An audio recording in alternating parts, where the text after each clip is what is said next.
always, is citizens' concerns. So is there anybody here with citizens' concerns related to items not on the agenda?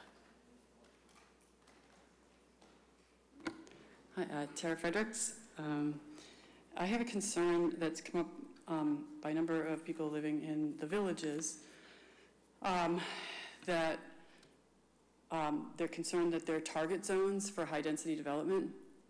And so I did some research, and a couple of people dug up the comprehensive permit from 2006 that actually literally circled certain areas and said that these areas are where we should guide or push the 40B developments. And doing my work with the Green Acton Land Advisory Committee, we talk a lot about environmental justice, and that it seems that the people who have the least ability to defend themselves in their property values or whatever, water, road capacity, whatever, road safety, are the people who are being targeted. So I feel like it's time to relook at that and figure out how to address both our affordable housing needs as well as the other issues that I think are important. It's over 12 years old, and I think it's time to relook at that. Also, I have concerns about the lack of cumulative planning, that we have fixed assets such as road capacity, that these applications come in for development and they get approved because there's no impact to the traffic because it's 0.01 or something, but it adds up. It is an impact. It's an impact on our water. It's an impact on road safety. And I feel like we should be doing cumulative planning, looking at the build out that's by right and backing off from that and decide what to do relative to the impact of each of these applications. And just as an example, the applications that are being let don't tie water usage to the permit. And so, for example, I heard that Insulet has become the single biggest water user in Acton after we were told that they would be a very low water user. So I don't know if that's true or not, but that's what I heard. And I think that it's time to tie the permits to water usage for at least commercial approvals. Thank you. Thank you. Okay, anybody else? Yep. So my name is Vishnu. I live on 456 Mass Ave. I'm here to talk. I think we already brought this up. This is about the 446 Mass Ave, the 31 affordable units that are being built. So I attended the ZBA last couple of weeks ago about 146 Prospect Avenue.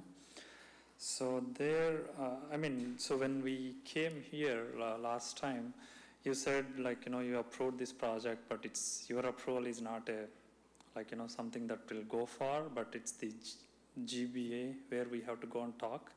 So when we were talking about at the GBA about some other project, they said it's more selectmen who would do would play a bigger role once you approve and send it to them.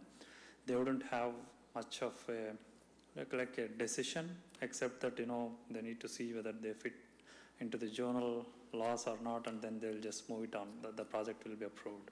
So they said if I have any concerns with any project, I should talk to you rather than them. So I wanted to bring that up, and then we were again requesting if this one can be brought back for discussion once again in front of Selectmen. Sure. So I responded, I think, to an email, I'm not sure if it was from you or for somebody else, requesting that we relook at one of the 40Bs that we'd already sent our letter of support for. And again, my statement was that that project hasn't substantially changed since we sent our letter of support, so there's no plans to bring that back to reconsider it for the Selectmen. Not exactly sure what the ZBA was talking about. I mean, there are applications, if they are LIP applications or so-called friendly 40Bs that have more town involvement. He might have been referring to that as as having more Board of Selectmen kind of approval or review. And again, in which case, you know, yes, we encourage everybody to come to our meetings and to make their opinions known either by coming to our meeting or sending emails when a project is up for discussion. I think the one you were speaking of that had already moved forward, again, we had already sent our letter of support on. But for future ones, of course, you know, we welcome everybody and encourage people to attend and send letters of support or concern. Yeah, I understand. So since most of the neighbors, I mean abutters and neighbors were not here when that discussion has happened, so it just moved on. So we were requesting if that can be brought back because everybody is concerned and they're coming forward right now. So again, we've already looked at that project. It was noticed to abutters. You know, if the project had changed substantially since we had sent our letter, it would make sense for us to reconsider it, but it hasn't changed substantially, so we're not bringing it back at this time. Yeah, I understand, but there are a lot of concerns, right? Yes, I agree we missed, but like how are they going to be addressed now? Because this is going to be really high density. It's like 0.89 acres, and we are putting 31 units there. It's huge. It's a very small piece of land, and it's going to cause all sorts of problems. Nobody has done the traffic study, how much traffic it's going to add, and right across the schools. Already it's a big issue, the traffic near the schools. Morning, if you get on that street, it's like already packed up. And then we are adding 31 units, and especially with the seniors, and the requirement of like, you know, their care or, you know, fire trucks or something for emergencies to come in and get out. I think that the location itself is not really desirable, and the size of the property is not something that suits like, you know, 31 units. And also, I'm not sure if this was the consultation with the conservation land or, you know, conservation committee was taken, because it is really going pretty close to the wetlands, which is going to cause huge problems in terms of the drainage. And I'm not sure if the study was done about the runoff water. Like, how are we going to handle that? Like, you know, how much footprint this building is going to add that concrete surface. So right now there is a small piece of house on that land. So now we are going to, like, you know, almost put a huge concrete structure on it. So it can impact a lot. So my question is, you have approved it, but all these studies were they done? After that, was it approved, or since nobody raised these concerns, it was just moved on? So again, first of all, we didn't approve it. Our role is to send a letter of support or not support. We chose to send a letter of support, taking all of those issues into consideration, because we, you know, saw the application and what they were proposing. They do have to go before, I believe, the Conservation Commission for any issues around wetlands. But, you know, again, the proposal has not changed significantly, or we have not received new information that's substantially different than what we had before us when we made our decision. So we're not going to bring it back at this time. So I appreciate your request, but I'm letting you know that we've chosen not to bring it back for reconsideration, because we've already made our decision with those issues and considerations in mind. So, and again, you can submit your concerns to ZBA or to DHCD, but the selectmen are not reconsidering our letter of support. Again, we don't approve the project, we submitted a letter of support, or chose to submit a letter of support. No, I don't know. What is the difference between the letter of support and approval? I mean, so again, so I'm going back to the same question. So if all these concerns were not heard and it is approved, so the problem is, like, you know, each board has their, like, you know, everybody says, you know, this is my jurisdiction and this is what I am responsible for, and I don't know who is responsible for the bigger picture to look at everything. So everybody says, okay, this is in my limits, you know, this meets my criteria, then, you know, I'm supporting or, you know, approving whatever is the language. So if each person or each board acts independently without talking to each other, we are losing the bigger picture. That's what is happening about each project. Every project that look at it, this is not going to impact because it's in its own, it's a small project, but, you know, when you see at the bigger picture, it will have a huge impact. So how can this be addressed? So again, DHCD and the ZBA are the ones that look at sort of the bigger picture, if you will, of an entire project. We look at the project in its entirety as well. It's just, when I say the difference between approval and a letter of support, is that there are permits or site plan permits that come before us that need our actual approval before they can get a permit in town to build or whatever. This is not something that needs our approval. They need a letter of, they just need, DHCD needs our comments, whether they are supportive or opposed, and we need to sign off on the application. We voted to sign off on the application, understanding all of the concerns that you have brought up, and we submitted our comments to DHCD. So again, I understand your concerns, but I'm letting you know we are not going to bring this project back before the Board of Selectmen to change our comments to DHCD, which is what you're asking us to do. So we're not going to do that. And again, this is citizens' concern, so if you have further questions about that, you can email me, but we're not changing or bringing that back for another discussion before the Board of Selectmen on that specific project. No, I understand. So when you say you considered all these things, like, what all you consider, and what study did you do, and how did you, provide your recommendation? Like, what are all the facts you consider? Yeah, sure. I'll let, Sir, what you need to understand is the process for these projects. There is a process in place for these projects. The selectmen have an initial crack at the project, very high level, generally looking at the sorts of things that we want to see with regard to 40B projects, including access to utility, to services, walkability, and all the rest of it.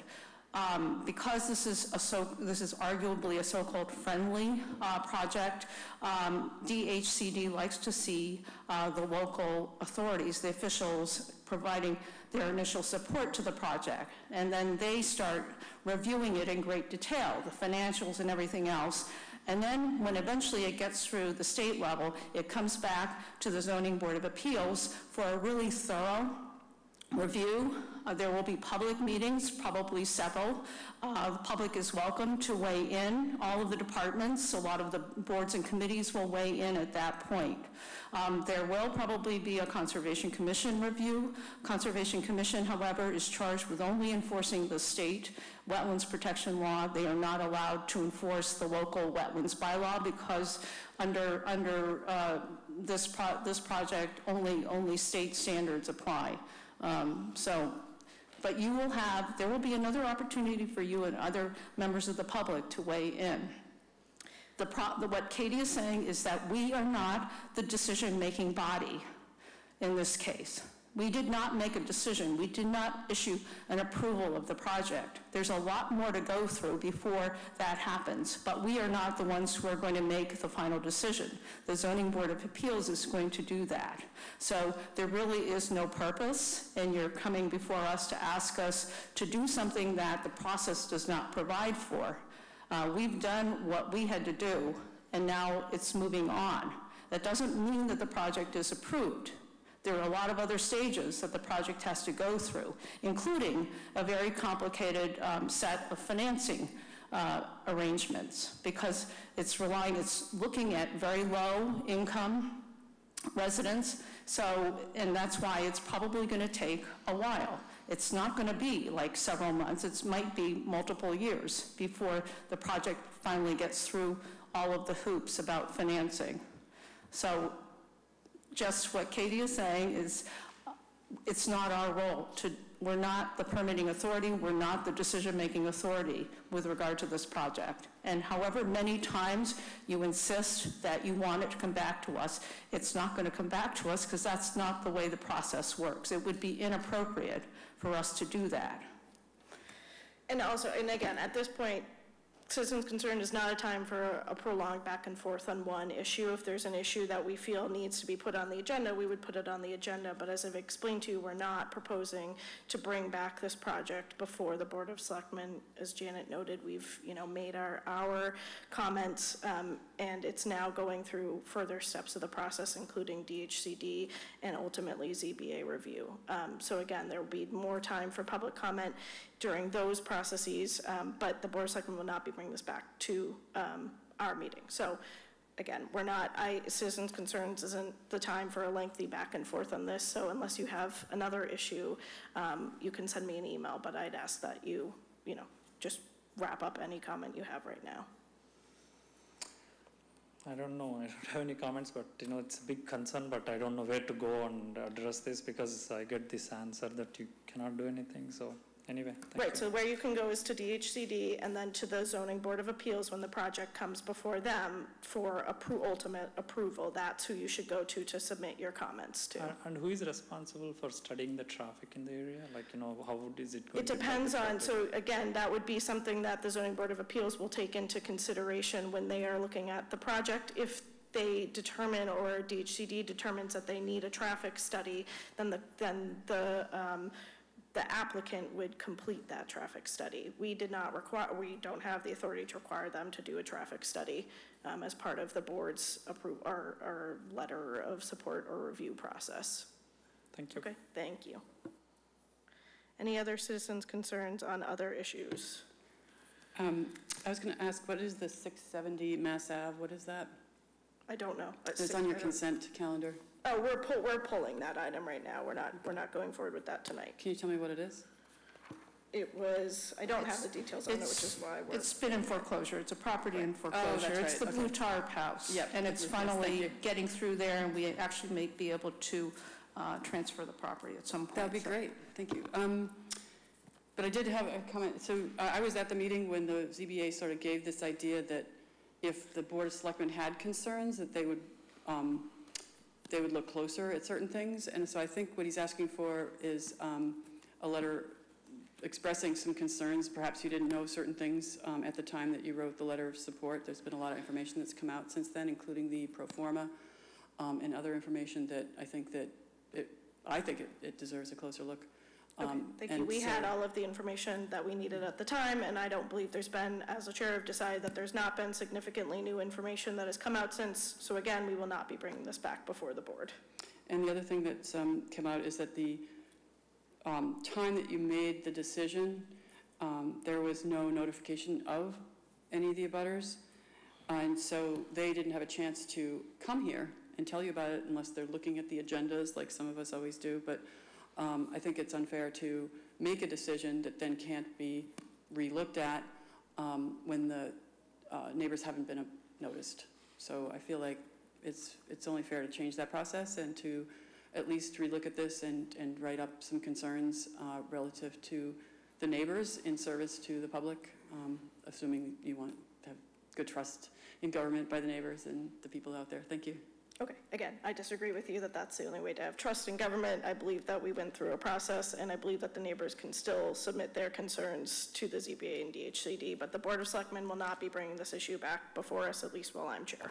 I think what I said is that the ZBA seemed to want support by the Board of Selectmen relative to looking deeper, and this happened before, I can't remember the project, but once it was a Walker property, when the Board of Selectmen, who technically didn't have approval of the ZBA or have the authority to tell the ZBA what to do, but they wrote a letter of concern, and then the ZBA felt like they had support to So on deny. issues or situations that we have concerns, we would submit it. We didn't when we reviewed this application. I don't believe anything has substantially changed since that time. We will not be bringing it back before the board. Thank you. Does anybody else have any citizens' concerns? I just have a question, Katie. Yep. Can you give your name and address, please, or name and street for our TV audience? Barry Rose at Windermere Drive. My question is there an opportunity as you march further down the agenda for citizens' comments? On any agenda item, yep. Citizens' concern is just asking. related. Yep. Citizens' concerns are related only to items not on our agenda. Got it. Okay. I'll turn this off, I guess. Okay, so any other citizens' concerns related to items not on our agenda? Great. Okay, so I will quickly do the chairman's update. So as everybody knows, Memorial Day is coming up this coming Monday, May 28th, also my birthday, so you may send birthday wishes to me. But town offices, including the library and the transfer station, will be closed that day, and as always, there will be a parade, and the ceremonies begin at 10 a.m. at the Gates School, and then the parade will proceed to Mount Hope Cemetery for the main ceremony at approximately 11 a.m., and then the parade will continue to West Acton Center for an abbreviated ceremony there. All are welcome to participate and hope that you can come out. The second public forum on the 53 River Street project is on May 30th at 7 p.m. in this room. The first one was last Wednesday, and I believe you can view that on ActonTV. And the Naris Summer Family Campout is coming up on Friday, June 1st at 4 p.m. and it goes until Saturday, the 2nd at 9 a.m. Registration is required if you'd like to participate in that event, and you can find more information on the Recreation Department's website. And the Friends of the Acton Library's book sale will be June 2nd and 3rd at the Memorial Library. So if you are looking for new books, always a great place to go. Mr. Manager. Thank you. I'd like to announce that Danielle Savin, who's been the Assistant Library Director for a little over 2 years, has been offered and accepted the appointment of Library Director for the Acton Memorial Library, replacing Marcia Rich, who will be leaving sometime in July. So Danielle was a unanimous pick by the library trustees. I also had interviewed her and another candidate as well. I think she'll be a great replacement for Marcia. Also, wanted to let everyone know that when we went out for electric aggregation, Eversource fixes their prices twice a year for the summer and for the winter. They have just filed their prices for the upcoming summer season. And you may recall, at least those of you on the board, when we first got into aggregation, our consultant felt that we would tend to do better with our aggregation rates in the winter, and they would probably do better in the summer. Well, the good news is that is not the case. Eversource's new residential price is 11.397 cents per kilowatt hour, which is down from their winter rate of 12.888 cents, but still above our aggregation rate of 10.72 cents. So it worked out very well, and our consultants are telling us that's a little unusual, but we definitely will take advantage of that. And that's my report. Great, thank you. Which is a good segue to our first item of business, which is town-wide sustainability presentations. So we're going to structure this. I've asked kind of a crew of folks that's been working on sustainability issues with me to do some presentations and updates tonight. So we're going to start with Kate Crosby and students from the Acton-Boxborough Resource Force group, and they're going to do a presentation on natural gas leaks in town and the work they've done around mapping on that. So we will start with them. So if you guys want to come up, I don't know if it's easier for you to sit here, and then I think, yeah, the clicker's up there. Yeah, that works perfectly. And just hit the little face button to turn the microphone on. If you guys could introduce yourselves, that would be great.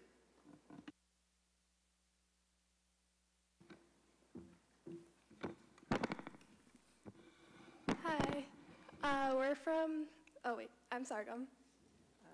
I'm Kevin. And I'm Vaipov, and we're here from Acton-Boxborough Regional High School.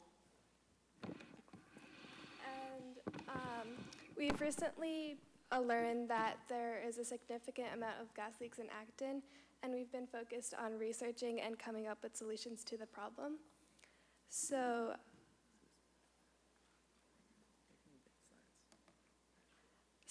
natural gas is a widely used source for energy, and it's composed mainly of methane.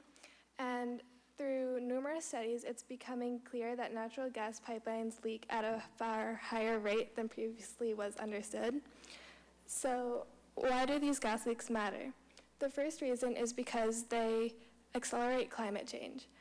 We all know that carbon dioxide is a bad greenhouse gas and that we should lower our expulsion of it into the atmosphere. However, methane is 86 times more powerful as a greenhouse gas than carbon dioxide is. Even small amounts of methane are significant because it's far more efficient at trapping heat in the atmosphere than carbon dioxide over 20 years. Secondly, gas leaks can also kill street trees by displacing oxygen in the soil with gas. This deprives the roots of oxygen, which causes them to suffocate and die. This is called root asphyxiation, and it's best treated by prevention. In this case, prevention would be fixing the gas leaks. Gas leaks also cost ratepayers their money. This is because utilities charge customers for the cost of lost gas, much of which is through the gas leaks. This lost gas can cost us up to $135 million every year in Massachusetts alone. Additionally, gas leaks can also harm our health. The leaked methane lowers air quality and can aggravate asthma and other respiratory problems. Lastly, methane reacts easily with the air. This makes methane easily flammable and prone to explosion. Methane leaking into the atmosphere is harmful to the environment, both to trees and by accelerating climate change. There are economic and health hazards too. Often the consequences of methane are not immediately apparent as the gas is transparent, but it presents an all too real cost to our home, Mother Earth.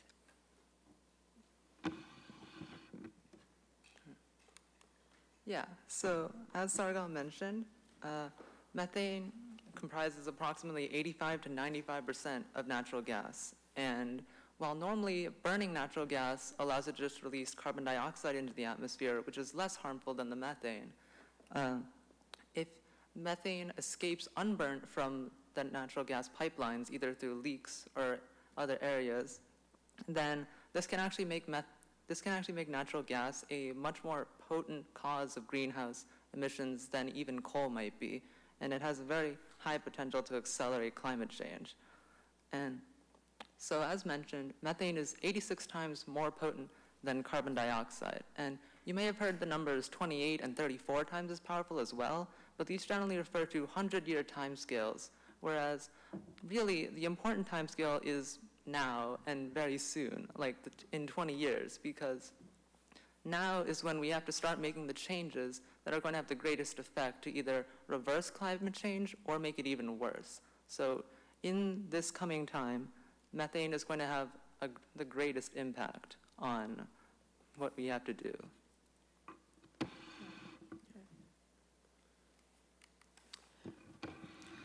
In order to really understand why our initiative is here, we need to really look back at 5 key events that happened in about the last 8 years. The first being the Howard and Ingreffa study that was published in Canada. What they realized and really found in that study was that methane leaks at a much higher rate than what we anticipate. And that's really an issue because, as my colleagues mentioned before, methane is a very potent greenhouse gas, and because it's being released at a much higher rate than what we expect, there's a lot more consequences being involved. Furthermore, in 2014, there was an act that was passed by the Massachusetts legislature called the Act Relative to Natural Gas Leaks. And what this really does is that it provides the data about natural gas records to the public, and through these records, we've been able to find some general trends about missing and unlocated leaks. In 2015, a big study was published, McCain et al., which found that 2.7% of natural gas is actually leaked into the environment as it's being transported.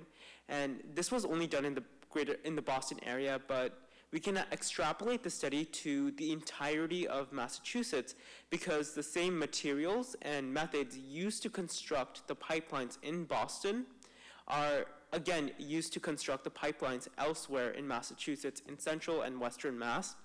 And when this study was done, what they concluded was that if we extrapolate this data, then methane itself leaking into the environment from the pipelines accounts for 10% of the state's greenhouse gas emissions.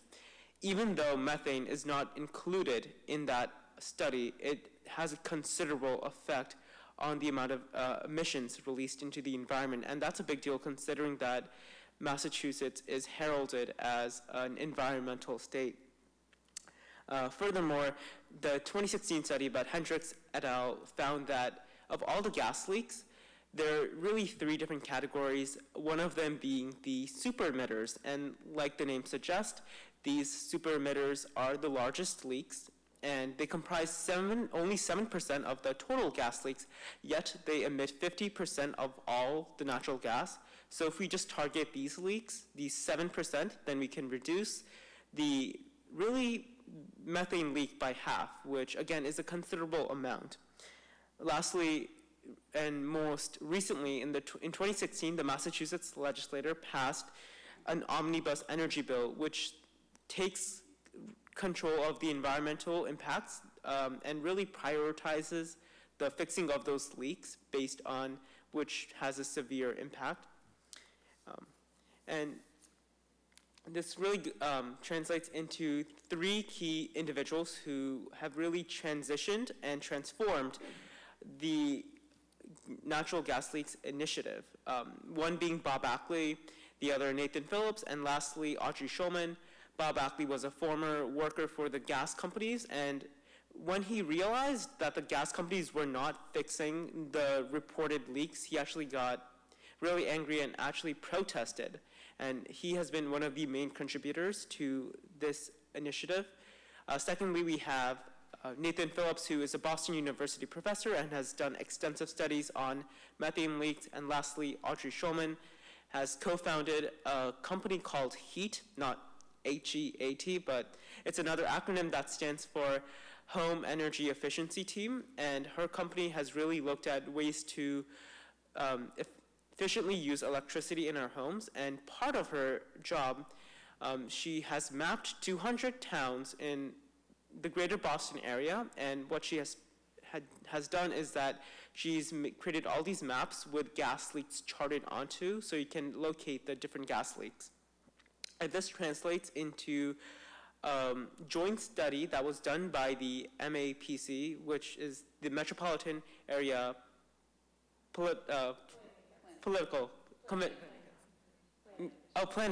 Planning Commission. And the joint study was funded federally, and they did a study about 2 years ago in 2016 of 15 towns in the greater Boston area. And of those towns, they found Acton as being possessing the largest gas leaks in the study. And this is, again, a big deal because we take pride in our environmental initiatives. Also in the study, there was a fixing our pipes, which Kevin will quickly explain. Yeah, so the Fixing Our Pipes document was essentially a document released to municipalities showing that how they could help improve and coordinate with utilities to fix the leaks. And so on the topic, so after the MAPC heat study, which showed that there were a lot of leaks and a very high number of leaks in Acton, even some that hadn't been found by the gas companies, the Board of Selectmen decided to sponsor a townwide survey in which they found hundreds of leaks in Acton, 234, along with approximately 82 leaks that had trees nearby, affecting a total of 120 trees in Acton, which had been planted and would cost money to repair. So now this study gave us a big picture of all of the leaks in Acton and a comprehensive list, along with sizes so that we could determine which ones to repair and which ones were less important. Yeah. And here's part of the results from the study. As you can see, there are several areas that are kind of super emitters, or areas with very high methane concentrations, where the spikes here represent the atmospheric level of methane as measured by Bob Ackley using his Picarro analyzer. And there was also, along with these studies, there were also more actions going on a more statewide level.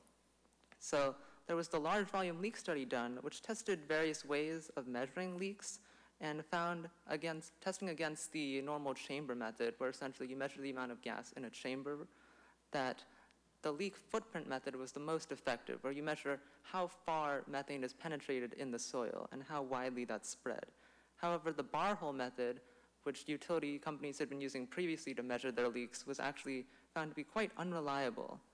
And so they presented these findings at a gas leak summit called Common Goals and Uncommon Partners, where they also presented a shared action plan, which detailed a comprehensive guide and commitment on how gas companies would help fix major super emitters, such as those over 10,000 square feet in footprint in 1 year. And so these led to some new DPU regulations, which would prioritize large leaks on environmental impact. And we've gone to a few of these events, such as the summit, and we've also testified at the DPU hearing and submitted written comments. And ultimately, these all lead to one thing, which is the repair of gas leaks. But in order to understand where the gas leaks are, and to get the public to understand where gas leaks are and where they might be affected, we decided to create a map that's combining both the independent data gathered from the Town of Acton survey and also the official utility data on one website where you can see all of the leaks.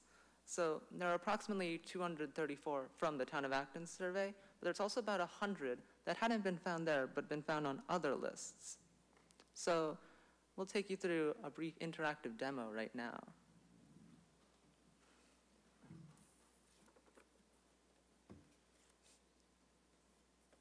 So here's the website, which also has informational, like research information on the danger of gas leaks and why they can be important. But most importantly, it has the map here. And when you click in the upper right, you can expand it to go to the entire Google Maps page, where you'll find a search bar. And so here you can search for individual streets or locations where there might be leaks. One leak of interest is Arlington Street at Haynes Court.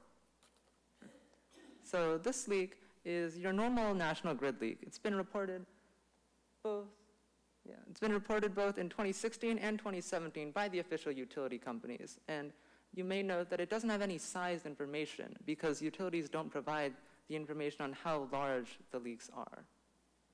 And the leak is at 54 Prospect Street.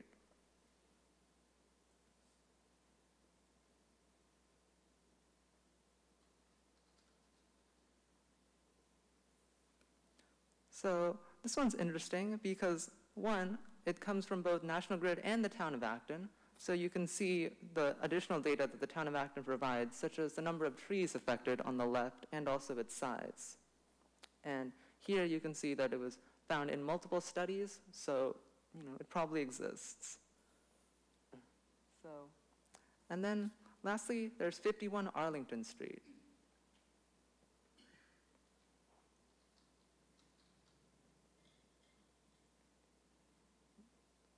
So this leak is actually kind of interesting because it was marked by National Grid as repaired, but then the Town of Acton in 2017, in Bob Ackley's survey, actually found it again as unrepaired after National Grid reported it as having been repaired. It's also called an exposed fitting above ground, which means that it was found directly on the pipe, just exposed kind of in the air at the fitting of the pipe where it was leaking. So it raises some questions, but yeah.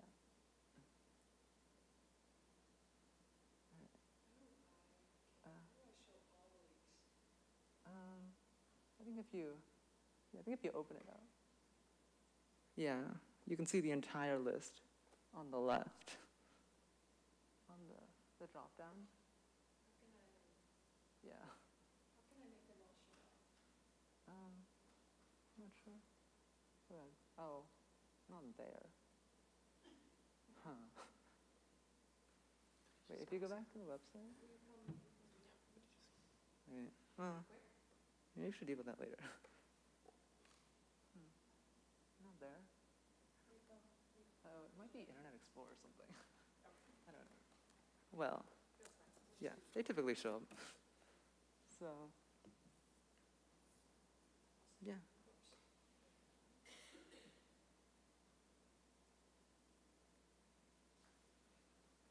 Yeah. All right, so yeah, you can see a picture of what it all appears like there. And so that's about it. So thank you for giving us the opportunity to present. And also, if you want further reading on this topic, there's a lot of links here and on gasleaks.info where you can read more and see all of the various reports and their data. So thank you. Thank you guys so much for doing this and for all of your work putting this together. I've seen you present it a couple of times now, and you always do a really wonderful job. And I hope it's a little hard on this with the lighting for everybody to have seen all the colors and all the information there. But we'll make sure that this is put. If Kate, you could send me the presentation, we'll put it in the packet so everybody can view it and encourage everybody to go to their website. We'll have a few more presentations around this issue, but if any members of the board have questions now, Why don't we do that so that the students can also go home, because I'm sure you have a lot of homework and studying to do. Janet. I actually went to the Mothers Out Front presentation, so this is a refresher for me, but I did go online and play around with the map, and because we're on gas service, and I just wanted to make sure that there were no issues in our area, and there aren't, but really wonderful service this is, and thank you for doing this for the benefit of the town as a whole. It's a really valuable service, and to your credit, and you're all very fluid presenters, so keep at it, because those are skills that'll be very useful as you go forward in life. Thanks. Peter? No, I would just say I think your advocacy is having some impact. It's my understanding that that leak on Prospect Street, which you used to be able to smell, has been repaired. So I don't know how accurate that is, but I think that's what I've been told. The gas company, I live on Faulkner Hill Road, they've come out and repaired a leak on our street. So I keep it up. I think the ultimate solution is state legislation that Jamie Eldridge is supporting and signed on to require the companies to fix leaks and eat the cost rather than stick consumers with it. And do you have any idea where that legislation might be, or if there's any possibility it would pass? I think the Senate's, I'm not sure if they've passed their omnibus energy bill. I know they had, I don't think so yet. I think they are looking at one, but it's not done yet. So they have until their session ends July 31st this year. So we'll see if the House and Senate can both pass omnibus energy bills and then get one out of conference, but perhaps not this year. And we'll hear a little bit more about how the town is using this map and all of the great information put together when Corey does his presentation a little later, which would include information on how we got them to fix Prospect Street. Joan. Congratulations. Very nice presentation and a lot of work behind it. So we really appreciate all your efforts. Is there one area in town that stands out when you look at this? I would say that the one area, or in fact, I would say the most important area would be around Prospect Street, because that's where historically there were the most and, in fact, actually the largest leaks around Prospect Streets.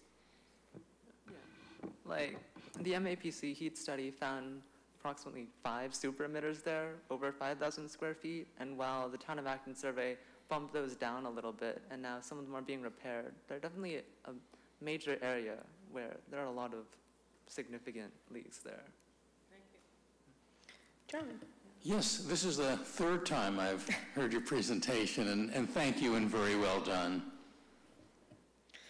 Okay, I'll just echo my thanks again, and just, you know, it's a great, as you noted, this is an issue that you guys have been involved in. It's an issue that Green Acton and Mothers Out Front had brought to the board's attention. The board made it a priority in getting the Townwide study by Bob Ackley completed after we had partnered at a regional level with MAPC, and then you as students took all of that data and put it all together into this great presentation and tool that you've created. So it's a wonderful sort of, you know, town and citizen and regional and student partnership that's all come together, and we're just very proud of it and all very proud of you, and keep up the good work. And will you guys know what grades you're in? Because I was very surprised and impressed with how you know, well you do at presenting and at all of the work you've done on this. I think it's helpful for people to just hear that and be shocked. I'm actually a senior, so today was my last day. Oh, congratulations, yay. Some of you have got a little longer. Yeah, I'm a sophomore. Yeah. I'm a freshman. Which is just great. So we have you guys for a few more years, and hopefully you'll recruit younger and younger students to keep working on these issues as we're making progress, but as you'll find, it's always slower than you'd like it to be, and I'm sure you are hopefully going on, and we'll continue learning about all of this in college. So congrats on your last day, and thank you all. Are there any questions for the students from the audience before we move on? It's mostly presenters. So. Okay, great. Thank you guys so much. Okay, next up, why don't we just have Jude and Deborah and Corey, do you guys all want to just come up now and we'll kind of do the rest of this together, I think.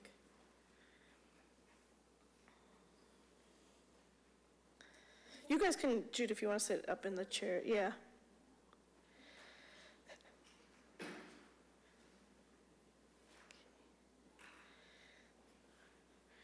All right, so Jude, do you want to start by talking a little bit about Mothers Out Front and the work that you guys have been doing?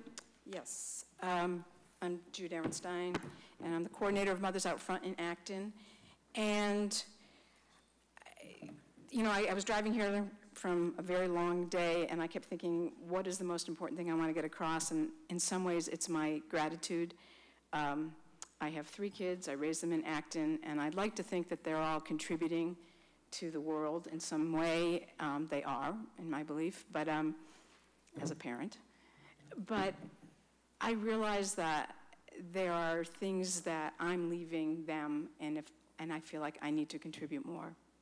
And that's why I find myself in places like this going like, what am I doing? Why am I talking here? It's way out of my comfort zone. And it's because, you know, I hear and you all hear what's going on in the environment in the world. And it's discouraging and depressing. And then I think about my children and my potential grandchildren. And I just have to keep doing something. So the environmental awareness in this town and working on sustainability projects and all the work that Green Acton has done, what the kids have done at the high school, what Corey's doing, I'm just incredibly grateful that this town has been really taking a lead, and you guys have been part of that. When I go to meetings in Boston at Mothers Out Front, people are saying, well, Acton, like Acton's doing all this stuff. I mean, I think we're the first town that had a full survey of size of leaks. So that's really all I need to say. I feel like I look forward to you all making decisions that keep at this, that really make me feel equally as proud as I've been, because I am very proud to be from this town. I feel like we've done an incredible job, and other towns look to us as leaders, and I hope that I can look to you as a leader as well. I think, oh, there was one other thing I was going to mention is that there's a picture up there of the gas leak survey of Acton, and there's these lines sticking up, and it's a visualized of the gas. And a lot of Mothers Out Front groups go and they do a gas leak tagging event, and they tag all the leaks. So we've got like 300 leaks, and it was a little daunting, and you know, all these little, most of the leaks, by the way, are in South Acton. South Acton's really got a big majority. So, but there's a little, you know, sporadic leaks all around town, and it was hard to imagine. And then someone on the team was like, well, why don't we create an art installation that really represents all those leaks? So that's kind of our next project, is an art installation located somewhere high visibility in town, where these, they're about 15-foot poles, bamboo poles that will represent the largest leaks, and then they'll be bright red like that map, and then there's orange and yellow as subsequently smaller leaks. And so that's kind of on the horizon for us, which I'm really excited about, and hopefully lots of good signage that'll get people going, what are these leaks? What are these poles, and why are they there? And then get a little closer to see that those are leaks. But the other piece of that is that a lot of them are being fixed, which is really awesome. There's a lot of coordination happening, so. Good segue. Yeah, perfect segue over to Corey to talk about all the great work that he's been doing with a lot of this information. Good evening. First one is just basically a recap of what the resource force was saying in regards to the initial study done by the MAPC and HEAT, and then we followed up with our own study in 2017. So as a result of that, from the study, they found approximately 234 leaks. In that leaks, they broke it into sort of 2 key factors I've been kind of focusing on. The first one is, they were talking about super emitters. They found in town, there were, out of the 234, there were 23 super emitters that were defined.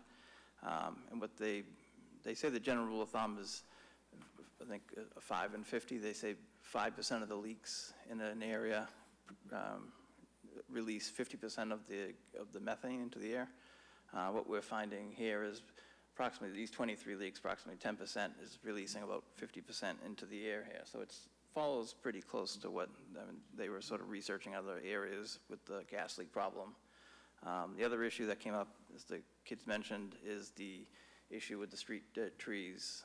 There were about 82 leaks that are affecting about 120 trees. So it's something they've been working with the tree warden. We're doing a third-party inspection of all the trees along the side of the roads, and with an added focus on these trees, just to see what the conditions are and which ones we can save and which ones are too late. So we're going through that process right now. So similar map of what they were showing. This map here, if you look, the green triangles are the leaks that are affecting trees. The circles you'll see are the bigger sort of emitters, so you'll see that cluster on Prospect Street.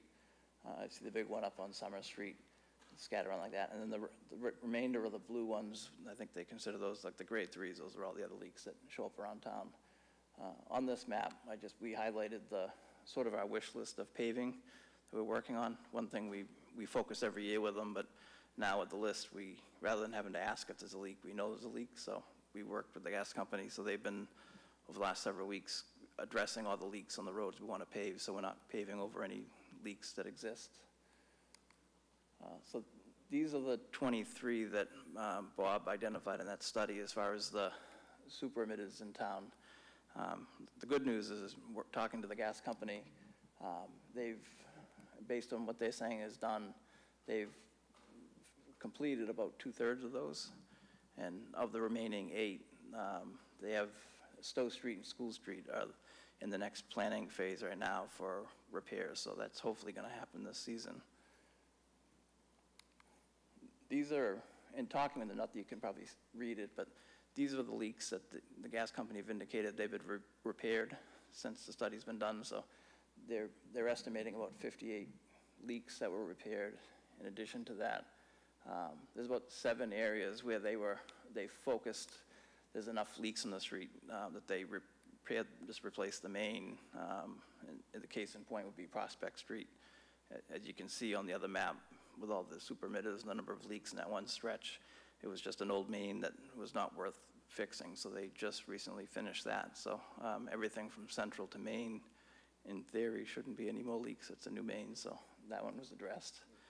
And then as far as, like I said, pending work that's coming right now, the gas company is looking at School Street from Main to Piper. There's one emitter there, but there's, I think, 4 other lower leaks. So they're looking at I believe they're looking at a gas main replacement to address all that. And then they're focusing on Stowe Street as well. So I say the lower section, sort of between Maple and Fort Pond Brook, I believe. They're looking at a new main there. And then there's 3 individual leaks in the other upper end. So that's sort of that next round of work, I think, that they're looking at. So now that we have all this information, the one thing that we're trying to formalize a little bit more systematic approach is the way we look at these things. Typically, the highway department tries to come up with a wish list of paving. If possible, they try to drum up about, say, 2 to 3 years worth of roads.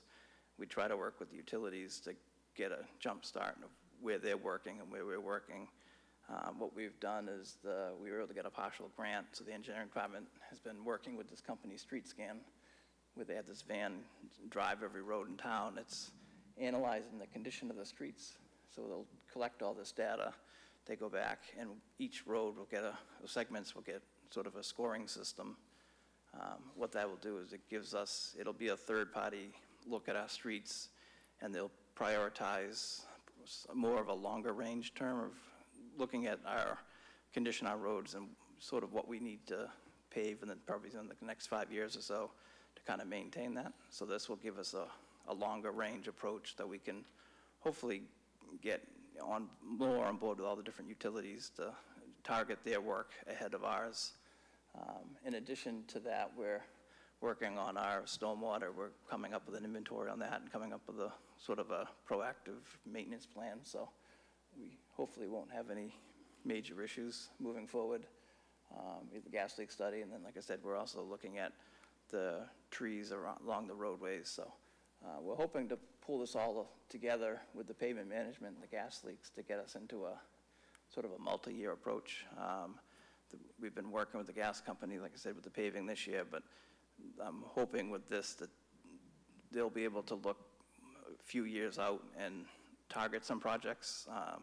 One of the incentives for them is or any utility, if they have a project on a street, maybe it doesn't rank higher on the list, but the incentive is if we're going to pave it, it's something they don't have to pay for, so it might prompt them to do that work sooner than later, so that in the end, that's sort of how we got Prospect Street done in working with them, the gas leaks.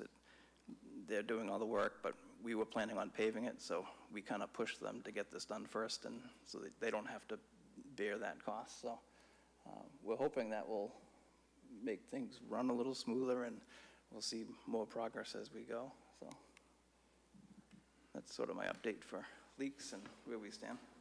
Great, I'm just gonna have Deborah do her update, and then we'll do questions. So Deborah, if you wanna just do your high-level kind of perspective from Green Acton. Well, okay, thank you. So Jude stole a little of my thunder because I really wanted to start by saying I am so appreciative of Corey, of Jude, of all you guys, of how receptive the selectmen have been and the town manager and other town staff to all of these issues that just sometimes feel like it's this giant jumble of, you know, there's so many things to pay attention to. So I super appreciate what we've done and what we're doing. It makes me very happy. Okay, so I sort of said, Katie, shall I just talk a little bit about a lot of things? So it's kind of what I'm going to do. So a couple of quick things on natural gas. So it's so fun to see momentum, kind of as you were saying, Peter, like there have been a whole bunch of strands that have kind of fed into the momentum that's happening now. Obviously, you're a piece of that. Selectmen are a piece of that. Jim and I coming and being annoying at selectmen meetings going, oh, more natural gas permits? What? Don't you guys know? So it's great to see the momentum manifest in real change. That's exciting. Prospect is a big thing. Thank you. So I'm just going to reiterate that natural gas, the students pointed out, oh, have they gone? The students pointed out what a nightmare natural gas can be because it's so much of it is methane, all those impacts. So it's neither, as the industry has liked us to think, either a bridge or a clean fuel. And in fact, if you look over the whole lifespan of extraction, the impacts of fracking, which, you know, if you're using gas in New England, you're very likely using fracked gas. Fracking brings with it a whole bunch of other environmental issues.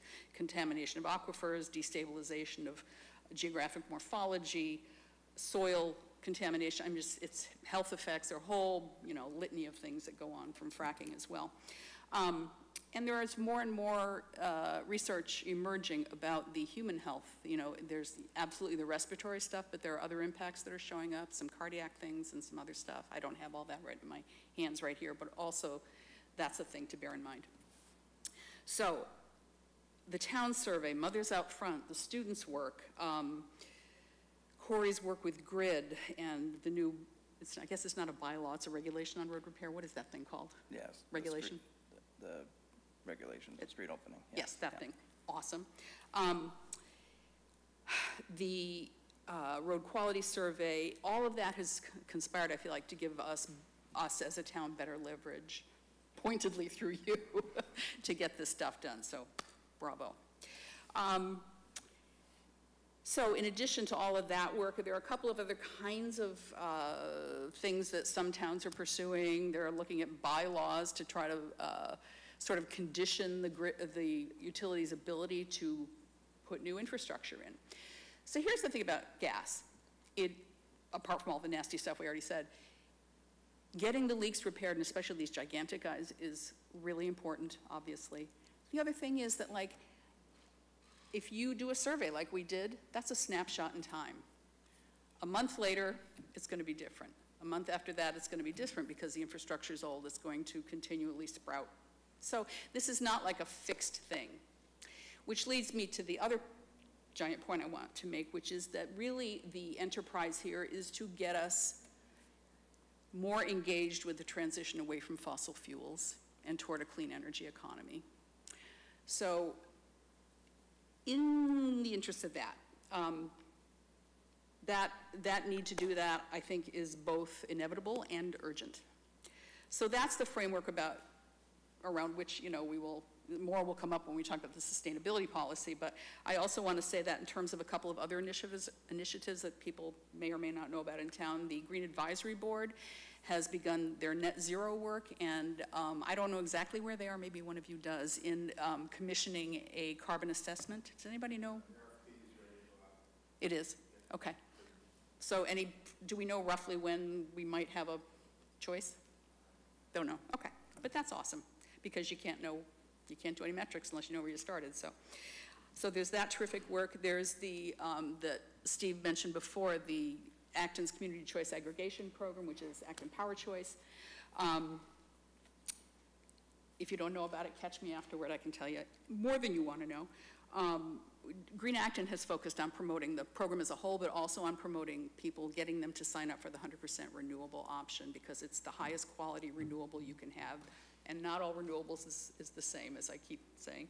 I just contacted Marlena Patton from Peregrine Energy, who's the consultant the town used today, and she couldn't get me super current figures, but as of mid-March, we had 165 households or accounts that were signed up for the 100% renewable program. So that's exciting, but we want lots more. Let's see. You may notice that around town for a couple of weeks now, there are going to be A-frames with posters that say, hey, you can do this cool, green thing. Also, there are 2 business accounts in town that have opted for 100% renewable. We'd like that to, Green Acton's Energy Committee, there are a couple of folks on there who are interested in kind of doing an initiative to, contact businesses and make the case to them, so we may see more on that front in the next few months. The other thing is this sort of nascent, and I should say normally Jim would be with me, Jim Snyder-Grant, but he has to be at another thing tonight. So I don't forgive him for not being here, but it's okay. The other thing that he and I have begun working on as part of the Energy Committee for Green Acton is what we sort of refer to as the electrification campaign. The notion being this, and you guys have heard me say this before, there are 3 steps to getting to this clean energy economy. The first is to conserve energy and be more efficient with our use of it. The second step is to electrify everything we possibly can. And the third step is to clean up the sources of our electricity, i.e. Acton Power Choice Green, for folks who live here. So that is our 3-step thing that we keep yakking about. The Electrify Everything, or electrification campaign, what we're imagining doing is, and we're working on developing this now, is starting with a web page that has just about everything you could know about or want to know about, why you should think about this, what you can do, what the incentives are. So for instance, there's technology now called air source heat pumps. You guys have heard me go on about this, but I'm saying it for the public. Air source heat pumps are vastly improved over what they were 15 years ago. They're adequate now to heat and cool homes. No fossil fuels involved. You get 2/3 of the energy that the system uses for free from the environment. They're a little on the pricey side up front. However, there are incentives that exist, so we're going to be laying out all that information. And once we put all that together, then our hope is to do a couple of things. One is to meet with any town staff that want to know more about this, and we can encourage them to meet with realtors, meet with developers, with any public groups, community groups that want us to come and do our dog and pony show with them about why this is an important thing to think about. And then another little strand of that is to maybe be able to identify, and this is Green Acton, I'm not saying the town is doing this, although we always look to you for support, is to identify areas in town, neighborhoods where there either is no gas service right now, and we would hate to see it happen, or where there's maybe 1 or 2 houses that have gas, but most folks don't, and bring the case to them about how they could electrify their systems in their homes. The obvious times to do this are either for new construction or when your furnace is old or inefficient, because the economic case, if you have a really efficient gas furnace, it's really hard to make the economic case right now for switching out for an air source heat pump. But the older things get and the less efficient they are, the economics really do shift. Excuse me. So our hope is to develop this website the page presence on Green Acton's site, some literature, print materials that we can take around, and to meet with groups to encourage this. The other couple things I'm aware of that are happening, I just want to say them out loud, is that I think both the town, and Selby's not here, but the town and Green Advisory Board are paying attention to the important issue of EV charging infrastructure. There's not nearly enough, and there are lots of those in our town, so and there will be more and more. And I'm sure I'm forgetting things, so if anybody knows of anything I'm forgetting. So those are the white caps, as I said, the white caps of what I'm aware of and what Green Acton has kind of got its fingers in. The end. No, thank you. So do folks have questions before we kind of move into the sustainability policy? So Joan. Yeah, I just wanted to know how many miles of road and how often is a road repaved? Oh, that would be you. The town has approximately 108 miles of road. In general, the rule of thumb is the average lifespan of a road is, say, 20 to 25 years. That varies quite a bit on traffic. Something like Main Street would be much sooner. Quiet subdivision street would be much longer, but that's sort of our range right now, what we're looking at for lifespan. Thank you. Any other questions? John. Jude, you had said that South Acton has the most gas leaks. Yeah, if you look at the map, it's sort of clustered around there, and I'm guessing it's because it's one of the older parts of town where they had gas anyways, you may know. But, you know, South Acton, Martin Street Prospect, Central Street down there's sort of a whole circle of gas leaking. And many of those gas pipes are 100 years, as much as 100 years old? I believe that might be true. I don't know exactly, but I think they're very old, and they're all made with different compositions. Some are bare steel, some are cast iron, the newer ones are plastic, but they all wear differently. And I heard a great story which someone said, you know, it's like someone says, oh, there's a leak. And it's like you know, you live in an old house here in Acton, and you go, yeah, I've got a mouse. It's like, there's not one mouse.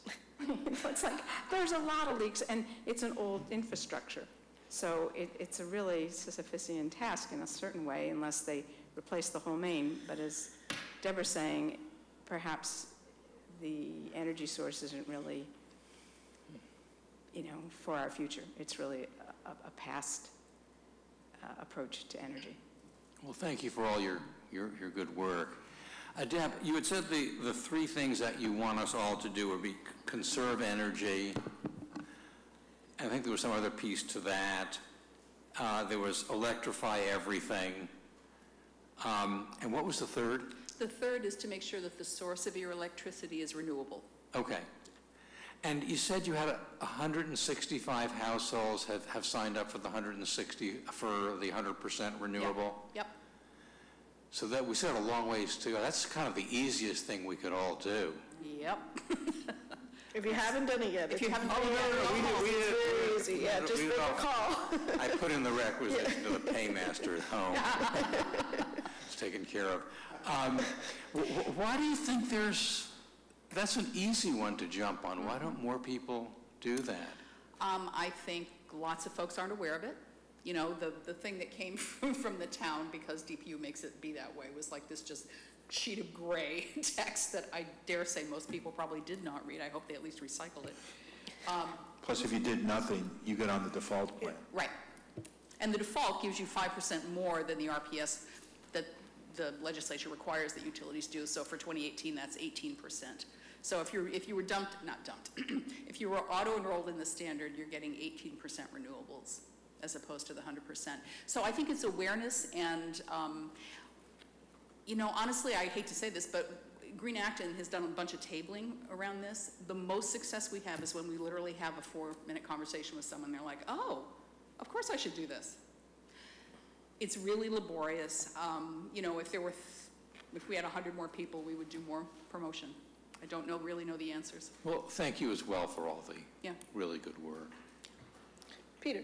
No, I just wanted to say I calculated that it cost me about $12 a month to sign up for the 100% as opposed to the default. So, I mean, I was talking to the Council on Aging Board. A lot of them didn't want to, you know, couldn't pay the extra. So that's one reason why people aren't signing up for it. Surely, absolutely, there are people for whom the standard rate is where they should be, which right now is cheaper than Eversource. In fact, our 100% renewable is cheaper than Eversource's winter rate.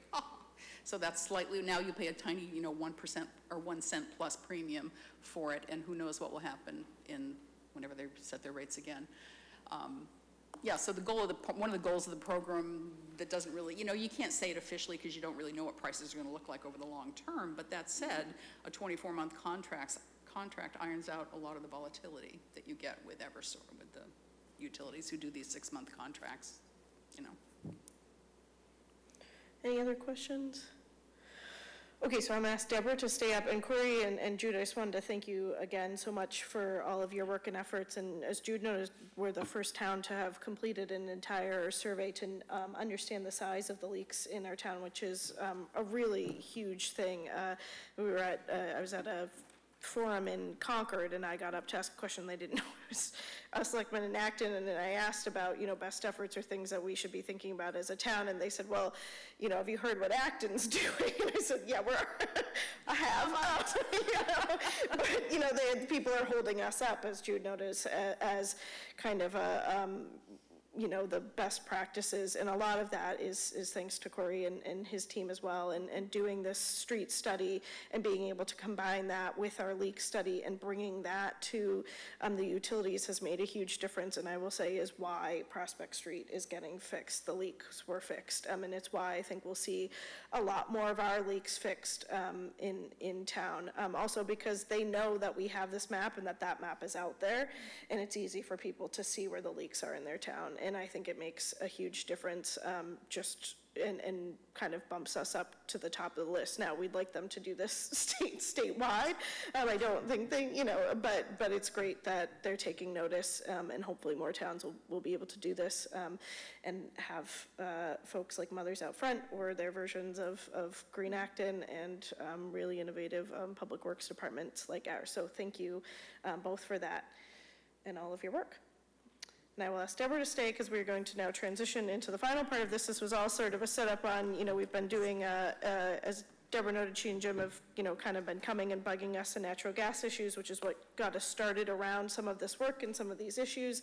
I wanted to give everybody an update on what's been going on. We've been doing as a town and as a community and a school to work on these issues, and in sort of conjunction with that, as you all know, we had been working on a sustainability policy. So, John, you weren't on the board when we first discussed this, but back in, I think it was September, we had brought forward a draft sustainability policy that Green Acton had put together, and then we asked for feedback and comments from, we sent it out to all boards and committees. We had said, first what we'll do is do this draft, send it out to all of the boards and committees in town, get their feedback, talk about that as a board, which we did, I want to say in maybe November, something like that, or October, something like that.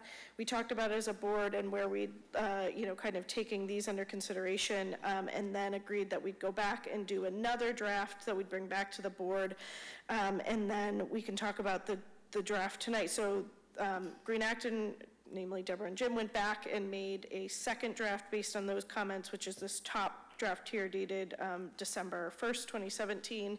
I then took it, and there's the second one, which I don't know how many pages it's in, but it's the one that says Acton Board of Selectmen Environmental Sustainability Policy. So I took their draft, I made some changes. I also just sort of shortened it and took out a lot of the appendix materials as a potential alternative or point of discussion as well.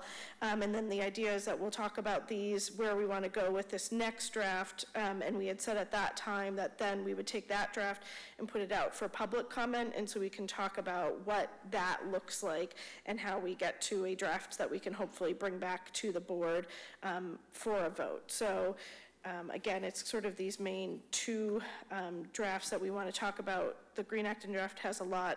The appendix information, which is a lot of great information, I think is important.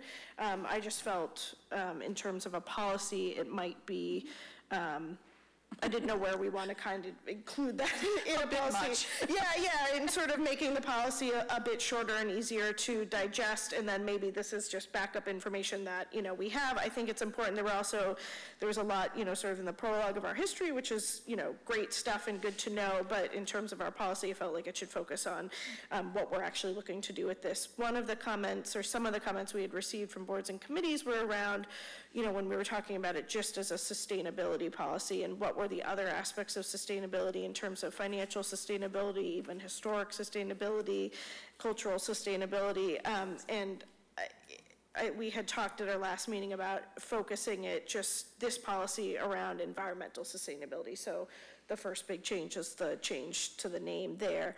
And there are some, pretty specific tasks outlined in here, some of which are assigned to the board or our designee, so we can decide in the future whether that's designating it to a specific staff person, an existing committee, if it's something that the Green Advisory Board would be willing to take on, creating a new committee, or just having the board. There's some stuff that's designated to the town manager or his designee, including reporting on progress. And again, there's some kind of work around setting metrics and reporting on those, and I think a lot of that will tie into the efforts that the Green Advisory Board is doing with the RFP that they're putting out right now on our their carbon net zero initiative. So all of this kind of ties together. But so if there are initial reactions from board members, both on the policies, changes you'd like to see, and then sort of what you think are appropriate next steps. I don't know if anybody has thoughts off the bat. Janet? So, yeah, I think I thought, gosh, this is like there are 5 different policies in here. I realized, well, I thought, okay, this is, and I think, well, and then I found the thing that I assumed was the latest draft of the policy, which is more along the lines of what I sort of envisioned as a policy.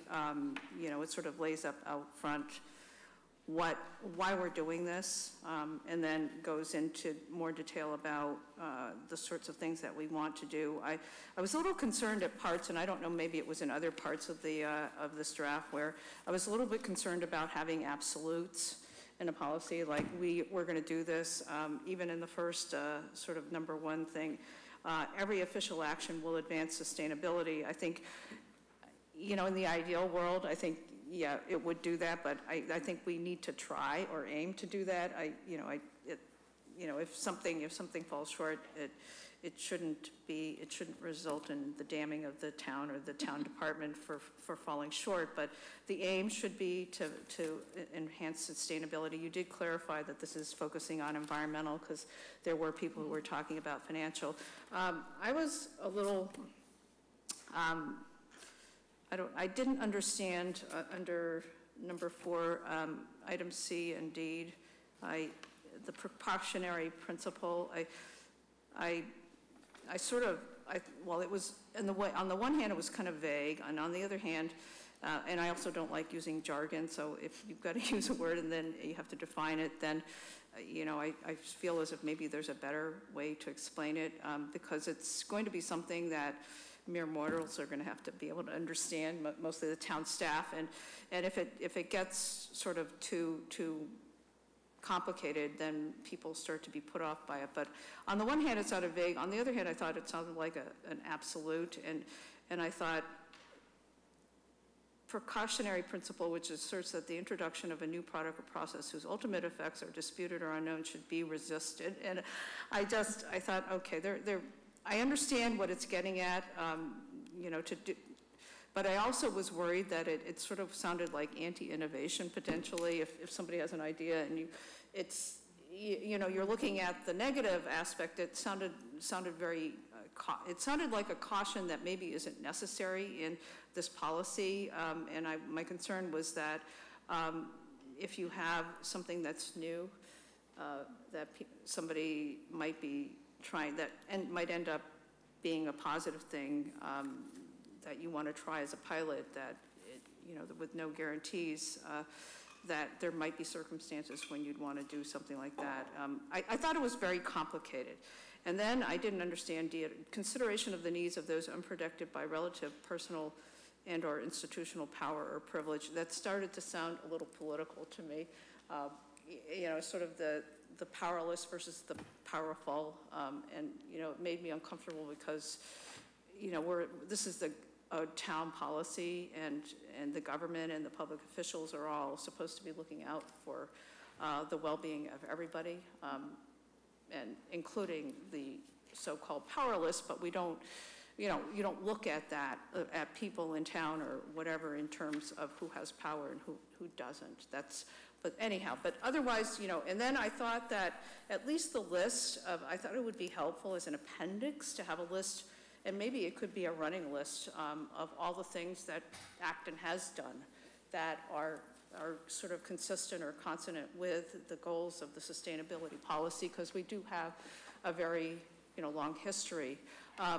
The suggested actions, I'd want to look at those a little more carefully, because there were some suggested actions that seemed, reasonable, but there are other suggested actions that, well, among other things, had nothing to do with environmental sustainability, at least in my view, so had to do with other kinds of issues, but not environmental issues. But anyhow, but I thought that, the appendix, the list or a description of the things that Acton has done, I think are really sort of a good, I don't know, it's just a good record of how we have been essentially trying to be sustainable. We just didn't sort of formalize it.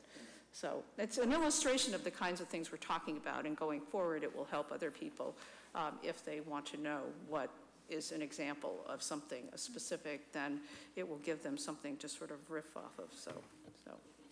Thanks, Janet. Yeah, I had been thinking a little bit about the suggested metrics and ideas, and I think those are really ones that would be developed under that number 2 action, where we would develop the specific measurable goals, and so I felt like that would be more appropriate in that plan as opposed to in the policy itself, as those will also change over time.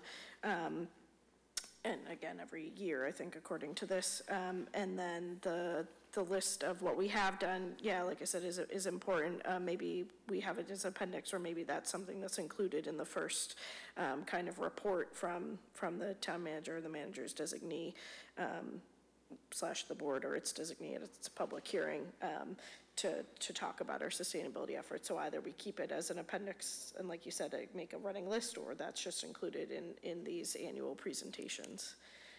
Peter, comments or thoughts? I had a couple of the same comments that Janet does, but I mean, it's the use of the precautionary principles. I was on the CONSCOM many years ago. There was a problem with purple loosestrife on the conservation lands. I think, university came to us with a proposal to release bugs that eat purple loosestrife from Europe over on Great Hill. There was a lot of discussion. Was this releasing the starlings in Central Park that would come back to bite us?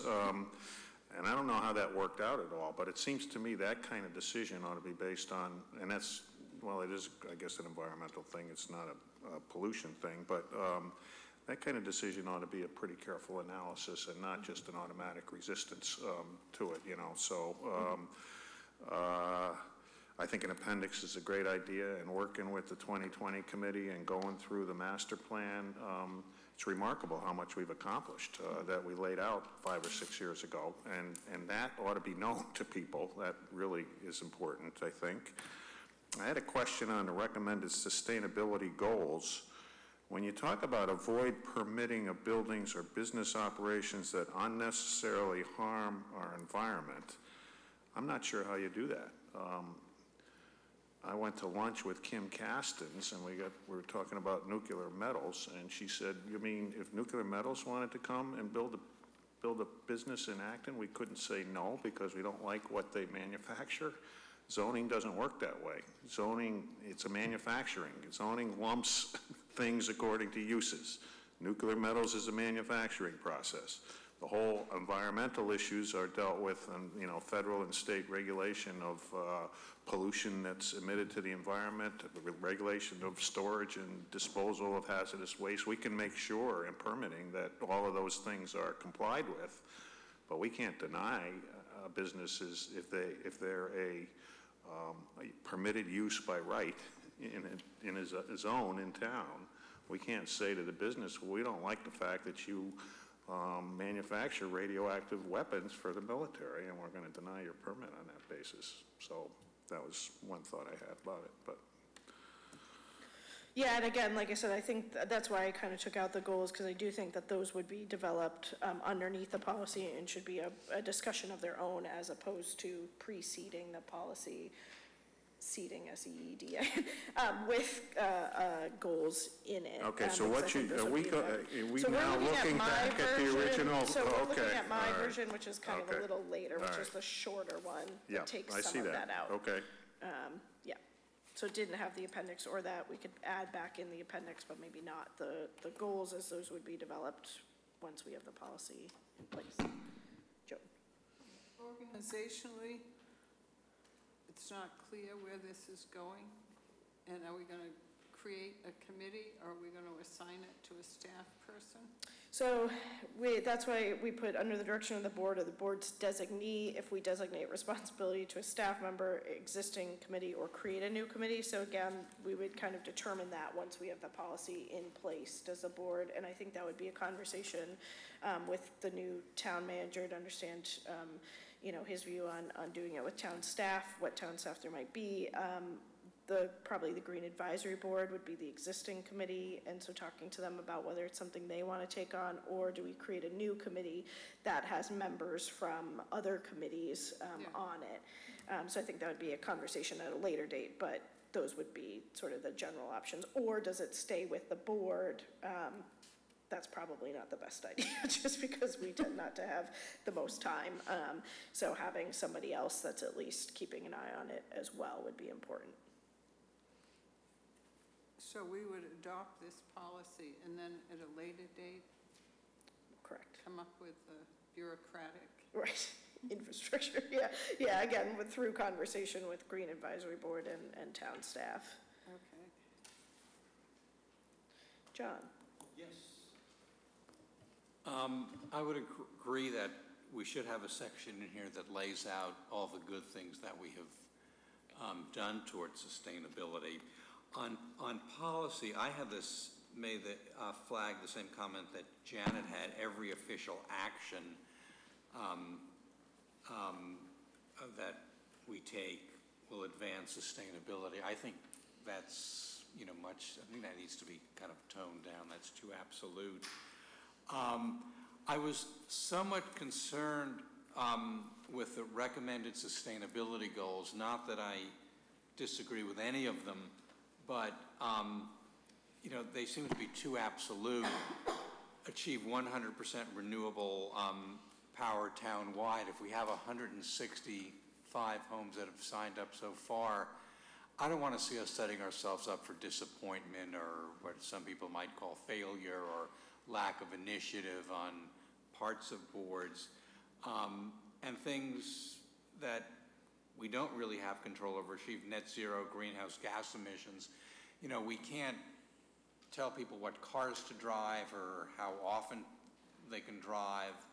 So I think we've got to, you know, really be more measured in that. I certainly agree with, you know, the conserve water and safeguard water quality,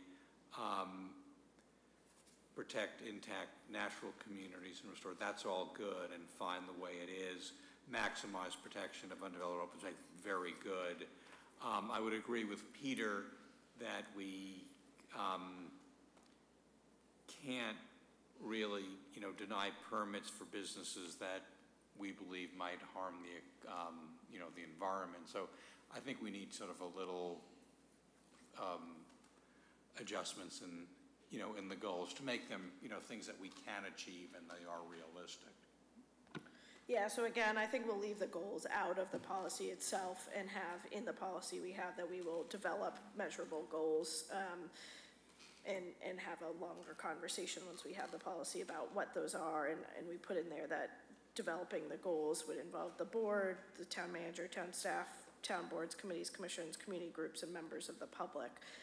So we could develop those kind of at that time with those considerations in place, as opposed to trying to, I think, get the policy in place and the goals in place at once is a little too much.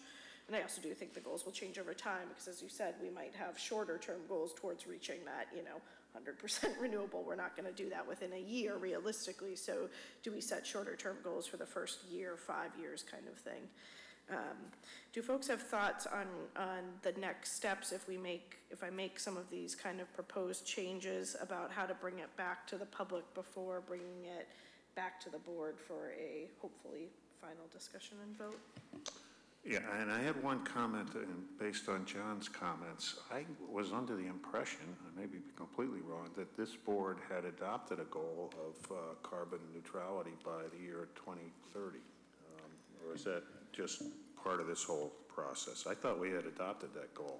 And just to follow up on that, what the Green Advisory Board is doing is first surveying how much carbon emissions there are throughout the town. That's this RFP that's going out now.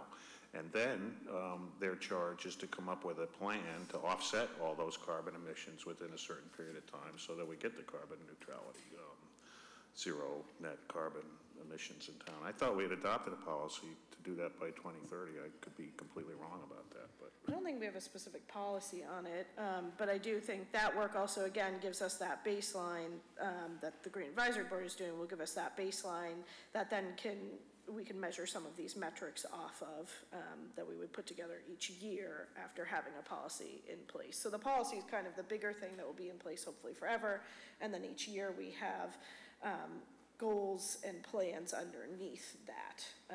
So again, if we have, you know, this policy in place and then one of our goals is related to natural gas, you know, we would have a plan in place about how to either reduce, say, natural gas leaks or, you know, maybe prevent, you know, new connections or things like that.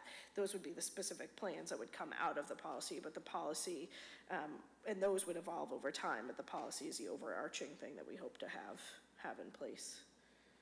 Okay, well, I guess to get back to your original question, I think this process worked pretty well. Send it out to all the boards and committees again, publicize it as much as we can, and, you know, see what other comments come in. Well, take into consideration what's been said here tonight, make some changes, and then bring it back here, I guess. So do you think don't have, you know, because we had done the boards and committees, but I'm trying to think kind of broader public about how to get it out to them as well. So Janet, I don't know if that's what you're on. I'd like to clarify what it is that, you know, I think that the issues that John and Peter both addressed, I was looking at your draft. That's the one we're talking about. And I wasn't looking at these goals because I would have had the same comments they we're not had. I mean, I would have said, okay, preserving open space is good, but, you know, we do that.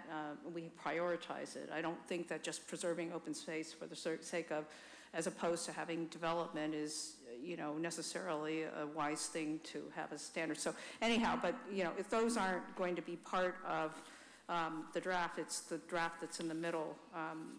You know, with the comments that I made, I'd be comfortable with that. But then, you know, I think that if we're going to go reach out to the public, we need to kind of have something that is in order, because otherwise they're going to get confused. I think it's a good idea to have a list of all the things that we've done. And if you want to, you can attach the earlier drafts, but I think the thing on top should be the draft that you have in the middle of the packet.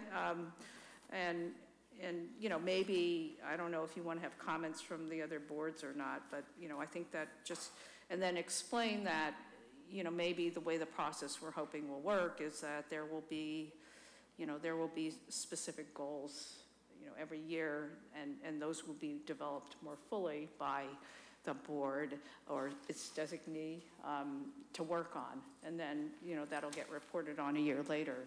So just to clarify, to what I would send out to the public would be the revised version of this. This was just, I think the order was a function of how it attached in my email, so Lisa wasn't.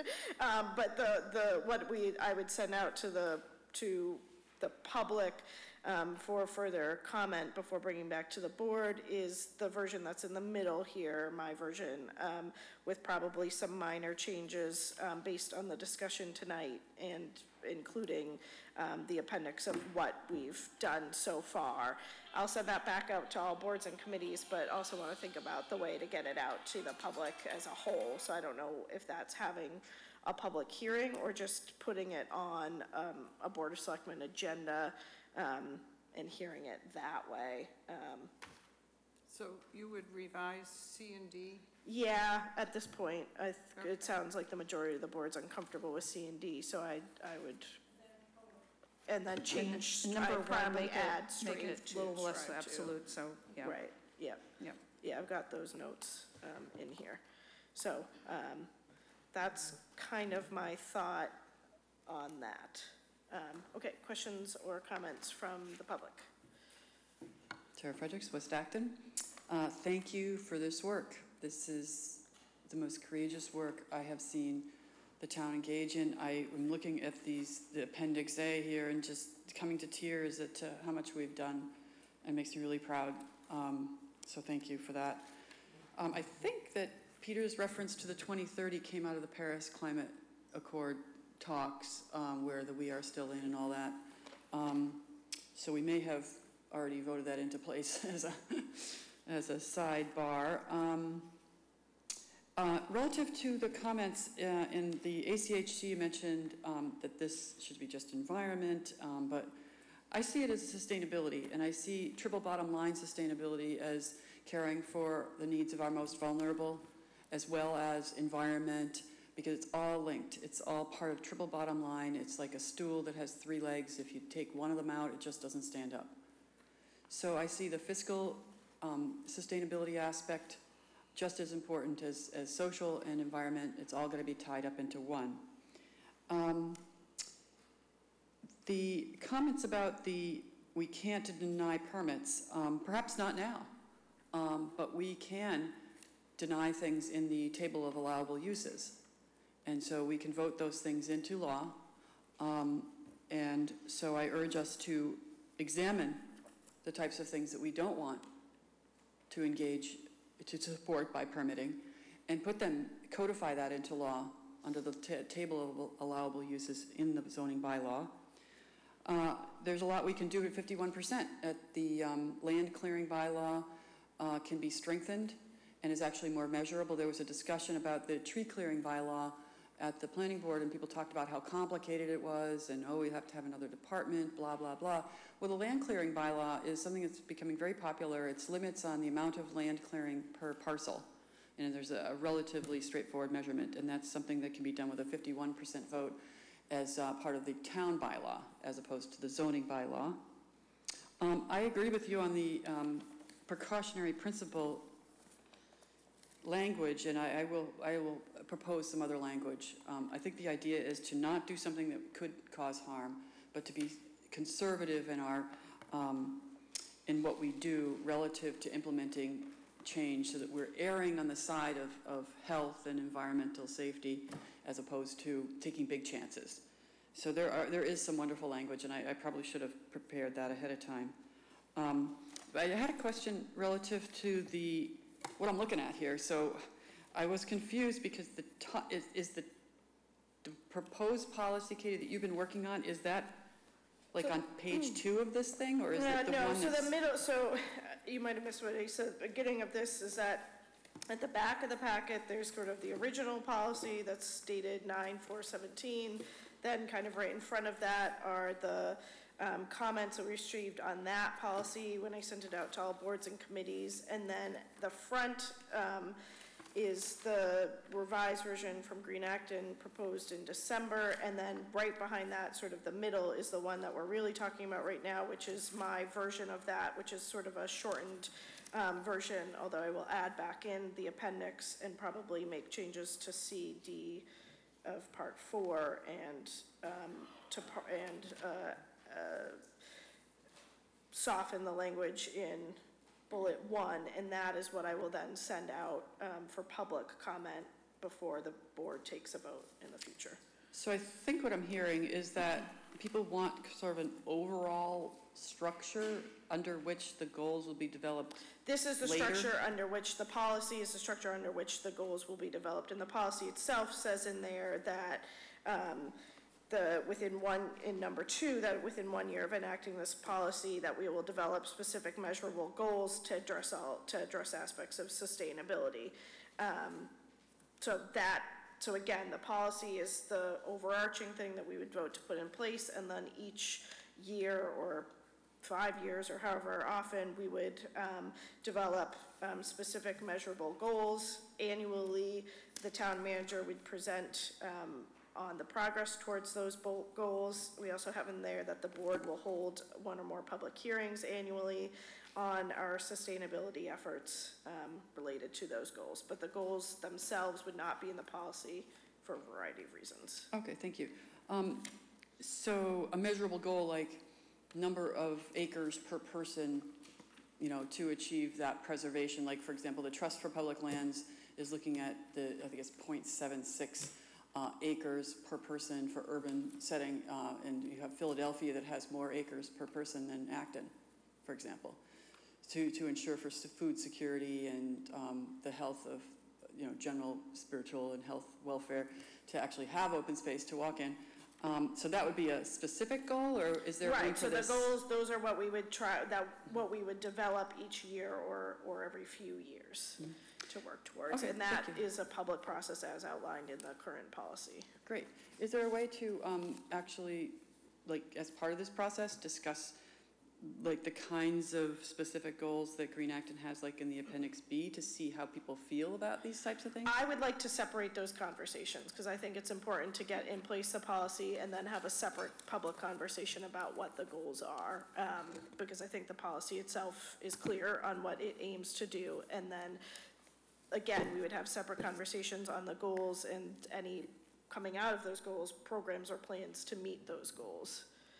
Thank you. And my last comment is that I hope you have, so the words where it says measurable goals to address all aspects of sustainability, I would say measurable goals to achieve sustainability, so that we'll define what that means later, but so that we're not just sort of addressing goals, we're achieving those goals. Thank you. Okay. Yes, Jude. Yes. Jude Ehrenstein, 3 Gregory Lane. I just had a quick comment. Looking at the sustainability goals and what Peter was saying about, you know, 2050 or whatever, that Boston is committed to doing carbon neutral by 2050, neutral. And then Massachusetts, and I don't know how that impacts Acton, is committed to reducing fossil fuel emissions by 80% by 2050. So I don't know how that plays out in thinking on a longer timeline. Right. Yeah, and again, I think those are all the things that we'll kind of come up with, is what are our long-term goals, and say what's a measurable goal for the next, you know, year or 5 years working towards that longer-term goal. And I think those are the conversations we'll have once we have the policy in place. Correct. All right, Yeah. thank you. Great, thank you. Okay. Yes. Hi, Barry Rosen, Windermere Drive. I liked everything I heard, which is a good thing. I do want to support and emphasize what I think Peter and John said about the cautionary part. I think that was number 4C, I think. I think that's necessary because I think one of the things we have to make sure as a town that we consider when we adopt any sort of a policy is we have to look at the TCO, the total cost of ownership, to the consumer. The consumer can be us, it can be you, I mean the town, or any of the organizations within the town. I think we have to look at that. And one of the examples that I know I became aware of, I hadn't thought of it because I was a supporter of it, was when Green Acton proposed, the town adopted I guess it's called the Stretch Building Code. I was a big supporter of that, making it mandatory. I no longer am. I'm actually an opponent of making it mandatory now, because I'm seeing some of the unintended consequences, which I never used to look for all the time, but I did learn about all those when I sat down with Roland one day and went over Chapter X that we adopted. And he was concerned about unintended consequences of that, and we kind of modified it because he saw some things that the committee hadn't thought of at the time. But I saw, and I became aware of now, some unintended consequences of the stretch building code, making it mandatory. Some meetings I attended, some people came up to me after the meeting. We were talking about some environmental issues because I'm interested in a lot of those. And they started talking to me about their homes and how, these were elderly people, and how that was holding them back from making some changes to their homes. They specifically were talking about windows and doors, that they were living in, I guess, much, much older homes, and they had to replace them. And to do it, when they tried to do it, I guess they had to come to the town for a permit to do it, and they found out that their contractor couldn't do it because it was way too expensive because they had to adopt the stretch building code, which I'm not sure what the number is. I haven't looked myself. They said was a quarter plus 25%, at least more expensive than the current building code for installation of their windows. And so I'm a little concerned now that before we as a town adopt things, we've got to look at what the total cost of ownership is, even though we have great goals, what the consequences of our actions will be to the various constituencies within the town. And that, I'm sure there are other things, but that was one that was brought to my attention literally only about a week and a half ago by some seniors that are fairly active in the town, and I didn't know how to answer them. I don't have an answer for them, but now I'm concerned about making things mandatory. So I'd ask you to please consider that cautionary things, that we completely analyze it before we adopt something. Thank you. Great, thank you, Barry. Yes. I was just going to put a plug in for restoration of windows, that it can be much cheaper and you can get better results. So Great. Thank you. Okay, so next steps, I will make the changes to this middle policy that I heard tonight. And I think probably I'll send it back out to all boards and committees and probably work with the town manager to pick another date to put this on a Board of Selectmen agenda, and then just try to get it out to the public to offer comments to us before that meeting. And so maybe that's asking Green Acton also to help with that. But yes, Deborah.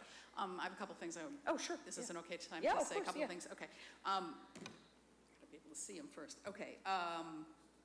I think that when you first described what the process would be, I think that you said, unless I'm wrong, that the next step after this, after whatever this next iteration is going to be, it would go to a public hearing of some sort. Yeah, and so I think I'm determining whether that public hearing will be a completely separate public hearing or just a public hearing at a Board of Selectmen meeting, that we'd put it on the agenda for a Board of Selectmen meeting. I honestly think we'll probably get more comment and participants if we do that than having a separate public meeting. Yeah. As long as it's Especially super well considering the time. publicized. Yeah. So I wanted to say one thing. It was, you said something about how Jim and I had done this, and we did do a lot of work on it, but this last iteration I just wanted to give credit where credit's due. We had a small editorial group that was more than just the two of us. And also to a couple of the concerns about the sort of insurance policy in there about, addressing people's relative power or powerlessness. Green Acton has adopted a pretty broad definition of sustainability, that is kind of like if you're not at the table, you're kind of on the menu in shorthand. So I will just say that that is where we were coming from in drafting our response to that. And also, it's our job to nudge, as I keep saying. So we ask you don't come and say, this is the least I will accept, or the least, that we want. So our job was to say, look at all these things and please, do your best in responding to them. And I had said to Katie, for instance, that I thought the language about, in the first year we're going to address all the aspects of sustainability was a little ambitious. So I think there is room to say, in whatever language we will address, in some methodical way across some period of time, all of those or whatever. So I endorse that notion. Yes, and Peter, I think the thing about the 2030 was probably that the selectmen, last year signed the "We're Still In" letter, so maybe that's where that metric lodged. I'm done. Thank you.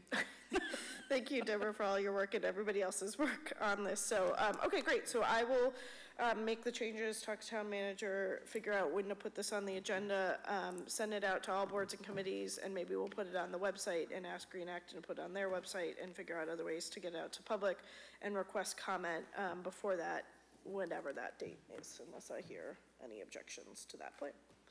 Excellent. Okay, well, thank you all so much for this much delayed sort of update and next steps on sustainability.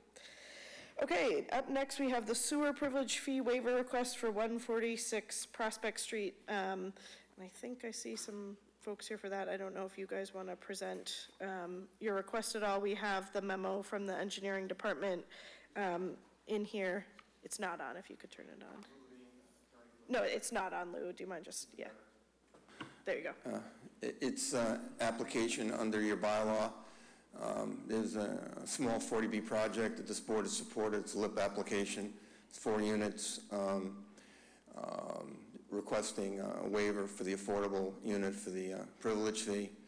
Board voted in another project 2 weeks ago to waive the privilege fee for the 2 affordable units in that project. There's only 1 affordable unit here. I would note that this project came with solar panels, which is part of the application that you guys saw when it was a LIP application, and those solar panels had a value of about $36,000, which were donated to Habitat to Humanity. That doesn't mean that, that warrants or doesn't warrant a privilege fee waiver, but this is consistent with the bylaw. And there's nothing more to say. It promotes the affordable unit. It's consistent with small projects. And as I said, the board granted a comparable waiver for 2 units 2 weeks ago. So I would hope the board would just simply grant the waiver, and we appreciate it. And that's it. It's the other 3 units. The other 2 units have to pay a privilege fee. There's a betterment already on the property. So, okay. And the connection fee is in there for the 2 units. It's all in the engineering memo. Yep. Any questions or comments from board members? Well, I'll guess if there's any questions or comments from the public. Okay, anybody? Nope. All right. No, I'm here. I just think it's unfortunate that the people who are going to be impacted by the project, the neighbors, then their taxes are going to pay to effectively pad the developer's profit, and you can call it whatever you like, but if they are paying for that expense, then I see that that's how it is, so thank you. Okay, any other questions or comments? Okay, do I have a motion from the board? Okay, Joan has moved to approve. Second. Okay, any other comments? All those in favor say aye. Aye. Any opposed? Any abstentions? Okay, great, thank you. Thank you guys for waiting this long. Okay, that was Joan. Okay, next is the request to discuss a letter of endorsement for House Bill 4234, an act to reduce plastic bag pollution. And Ms. Platt, I believe that is yours. Well, good evening. I'm Carolyn Platt from 100 Newtown Road. And I've lived in Acton for 46 years, and this is my first few meetings that I've attended here, and I'm quite impressed. So thank you for putting me on the agenda and considering my request. As Katie said, I'm here tonight to request a letter of support to Massachusetts Speaker of the House, Robert DeLeo, in favor of passage of House Bill 4234, an act to reduce plastic bag pollution. And the bill states, and I quote, "On or after August 1st, 2019, a store shall not provide a single-use carryout bag to a customer at the point of sale." Here we go. Here they are. So I did a sample observation this weekend. I looked as people left Roach Brothers on Saturday between 11 and 11:30, and 57 customers left the store. So I was watching to see what kind of bags they were using. And 70% of those 57 shoppers had single-use plastic bags in their carts or carrying them. And of the other 30%, only 6 people had these bags with stitched handles, which is really the goal ultimately of this bill, to get people bringing their own bags. And the Sierra Club reports that single-use plastic bags are used for an average of 12 minutes, and the life expectancy of these bags are up to 1,000 years. So it's a great momentary convenience and causes permanent damage. So the status right now of this bag bill is it's currently in the House Ways and Means Committee, and it's the hope of many that it will be reported out to the House for a vote and then to the Senate and passed by the deadline of July 31st. So in your packet, there's a page, Why Does Massachusetts Need a Bag Law? There are a lot of good reasons. I just want to touch on 3 of those. Basically, plastic bags don't go away. They do break down into these little microscopic particles called microplastics, and which remain with us forever. And one scary thing, and it's changing my thinking about eating fish, a recent study found that 25% of the fish sold in supermarkets contain plastic debris. And if you've seen Plastic Ocean, you'll feel worse. These plastic bags contribute to global warming. They're made from non-renewable sources, mainly oil. And a year's worth of discarded plastic bags in Massachusetts can produce over 1.5 billion metric tons of good old CO2. And finally, one that's not on your list, but a statewide bag could unify the standards across Massachusetts, making it much easier for chain stores to comply with it, rather than having, well, here's what's going in Lincoln and here's what's going in Concord, and they're different. Because I want to keep this to 5 minutes, I'm not going to get into the concerns, but you have in your handout a list of concerns that people may possibly have. And I'd be happy to respond to any questions not addressed on that handout or elaborate on those that are.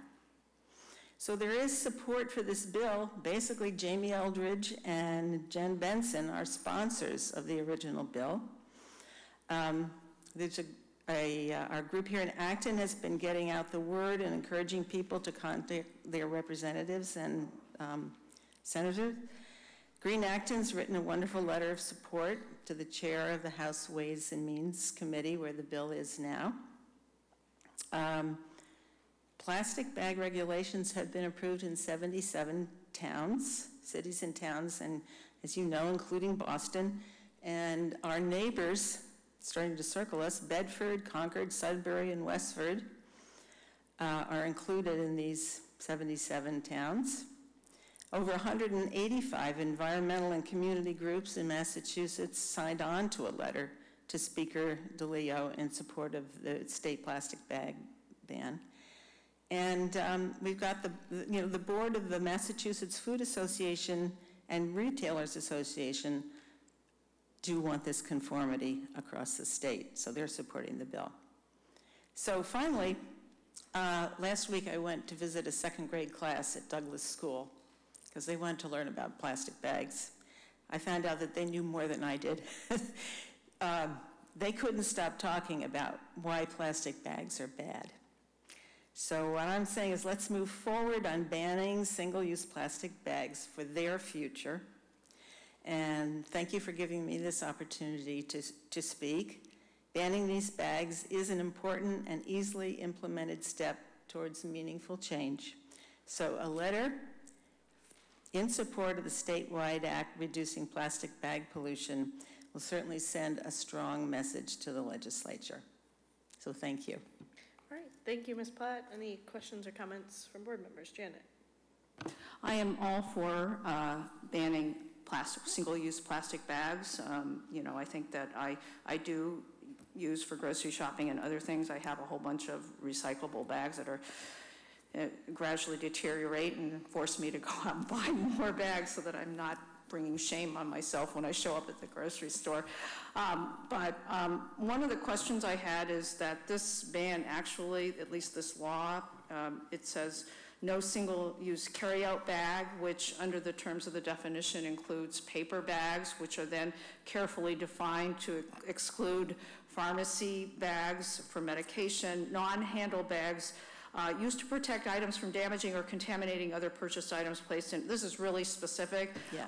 What I'm wondering is, we go for Chinese carryout, and they always have a big non-handled paper bag that they staple on the top. And of course, I don't know if the containers count as not being wrapped, or what, what constitutes wrapped. If you go to Bueno y Sano, they have stuff, wrapped up.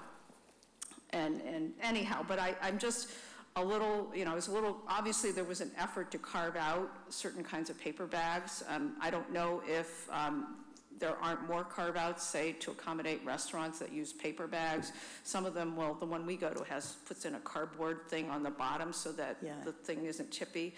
But, I don't know if that means that then they have to go and invest in a supply of 100% recyclable paper bags, or if they're smaller bags, the 20% post-consumer recycled material included in paper bags.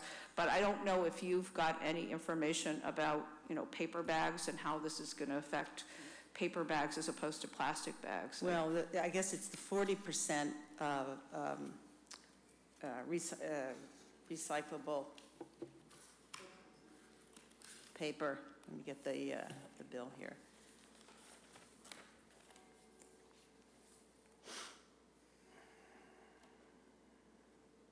Yeah, 40%. Recyclable and made from 40% post-consumer. It is complicated, and I think one of the issues is going to be if the bill passes, or if we need to do this in Acton, following other towns, to really not only study it ourselves, make it as clear as possible to the stores and restaurants, what is permissible and what isn't. I think we have to think big in terms of, okay, let's just get this plastic out of here. Yeah, I wish that they had just focused on plastic. Yeah. And not complicated by adding, and obviously what they did was they don't have go in and define plastic and well, maybe they do, but anyhow, I just was focusing on paper, and they obviously complicated the law or the proposed legislation by adding paper and then trying to define it in a way which then makes it harder for people to comply with if it does become law. But that's the only thing, the main premise, which is to ban plastic bags, I'm completely supportive of. I think originally in the bill, when Jamie proposed it, was to have a fee for paper, but that was cut out. So this is sort of a compromise and then more information.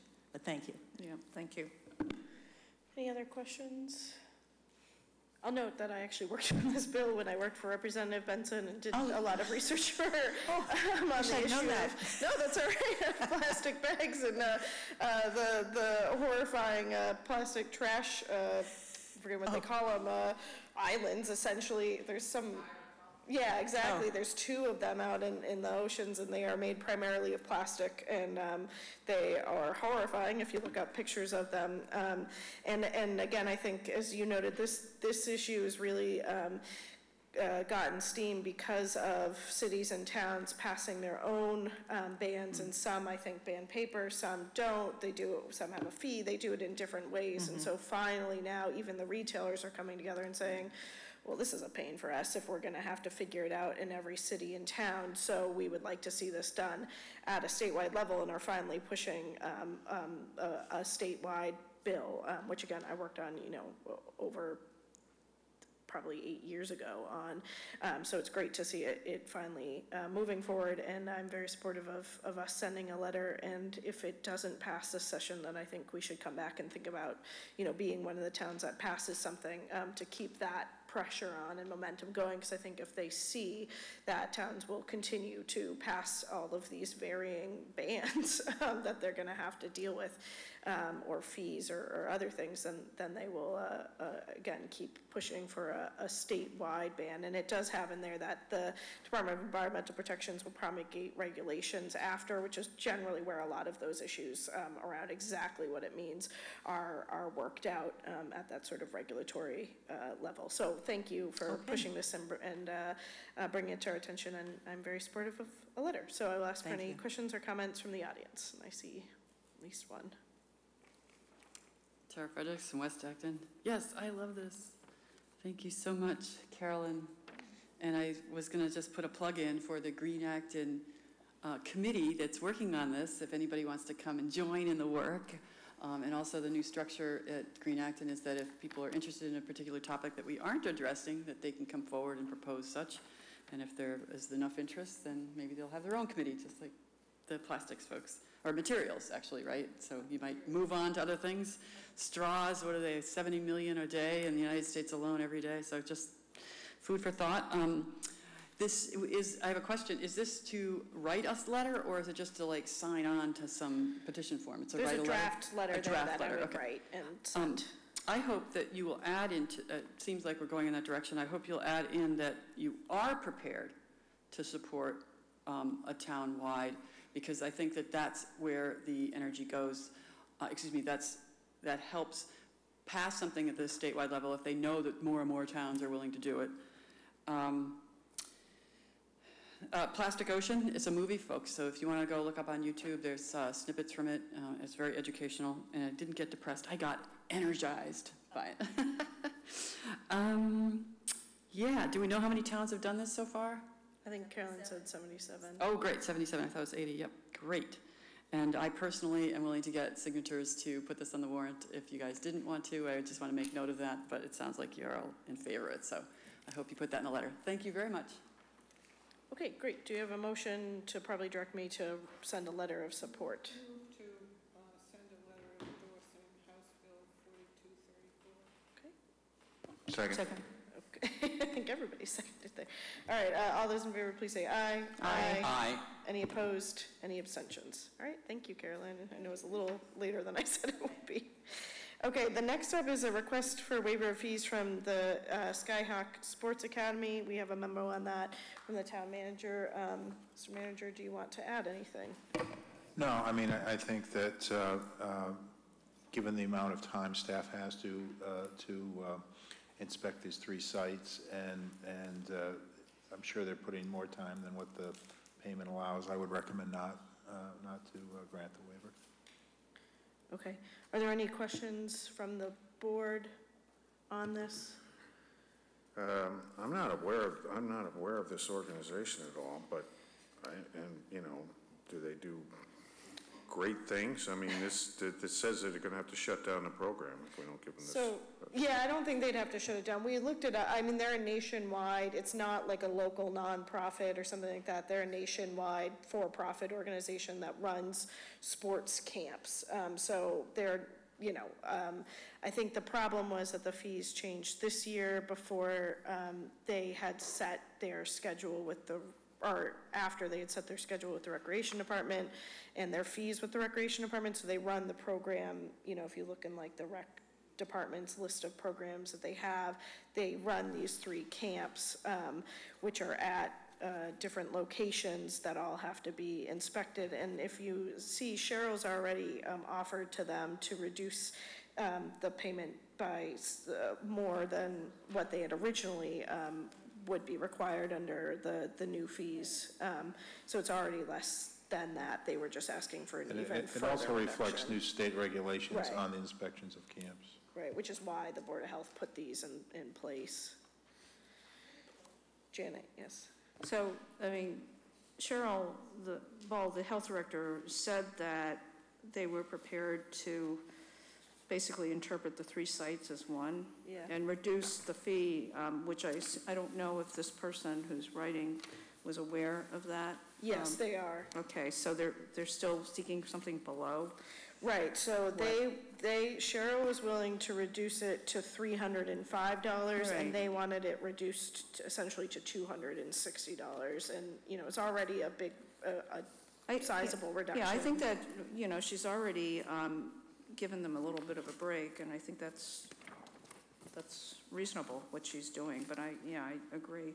Otherwise, that we shouldn't agree to reduce it any further, so 60, from 263 out of 5, it's not going to break the bank. No, especially again, for a national organization. We're not talking a local one. We looked it up to make sure they're not offering, they're a national for-profit organization. Somebody could dig into his or her own pocket. I'll move that we deny the request to reduce Skyhawk Camp's Board of Health fees. Well, beyond the 305 that the... We're going to accept the 305 that Cheryl... Right. Yeah, Right. yeah, so To just... $260. Yes, maybe to deny their request to the board. Cheryl's already made that. So Right. is there a second? Second. Okay, all those in favor, please say aye. Aye. Any opposed? Any abstentions? Okay, great. Okay, up next is the discussion of dates for a special fall town meeting. So, Mr. Manager. One of the things I'm not going to miss is scheduling a fall town meeting. Well, as we had discussed at a previous meeting about having a fall town meeting, one to deal with the ban on the sale of recreational marijuana, and there's always going to be other things that pop up. Could be some citizen petitions. We went to AB to try to secure some dates for town meeting, and basically, as my memo indicates, the dates we have been giving are November 7, 8, and 9, November 19 and 20. Now, the auditorium is available in December, but the upper field house isn't. And if you recall the marijuana vote of a year ago, we really need that. Now, the dilemma is November 6th is the state and congressional election, and we've already agreed we're going to have a separate ballot on the ban of marijuana. So to have a town meeting the next day, or even the 8th and 9th, I think will totally stress out the town clerk. The 19th and 20th is the beginning of Thanksgiving week. The moderator is not available. He's gone away. The 20th is the highest travel day of that week. It used to be Wednesday. It's now moved to Tuesday. I don't know if the assistant moderator, Joanne Berry, is available.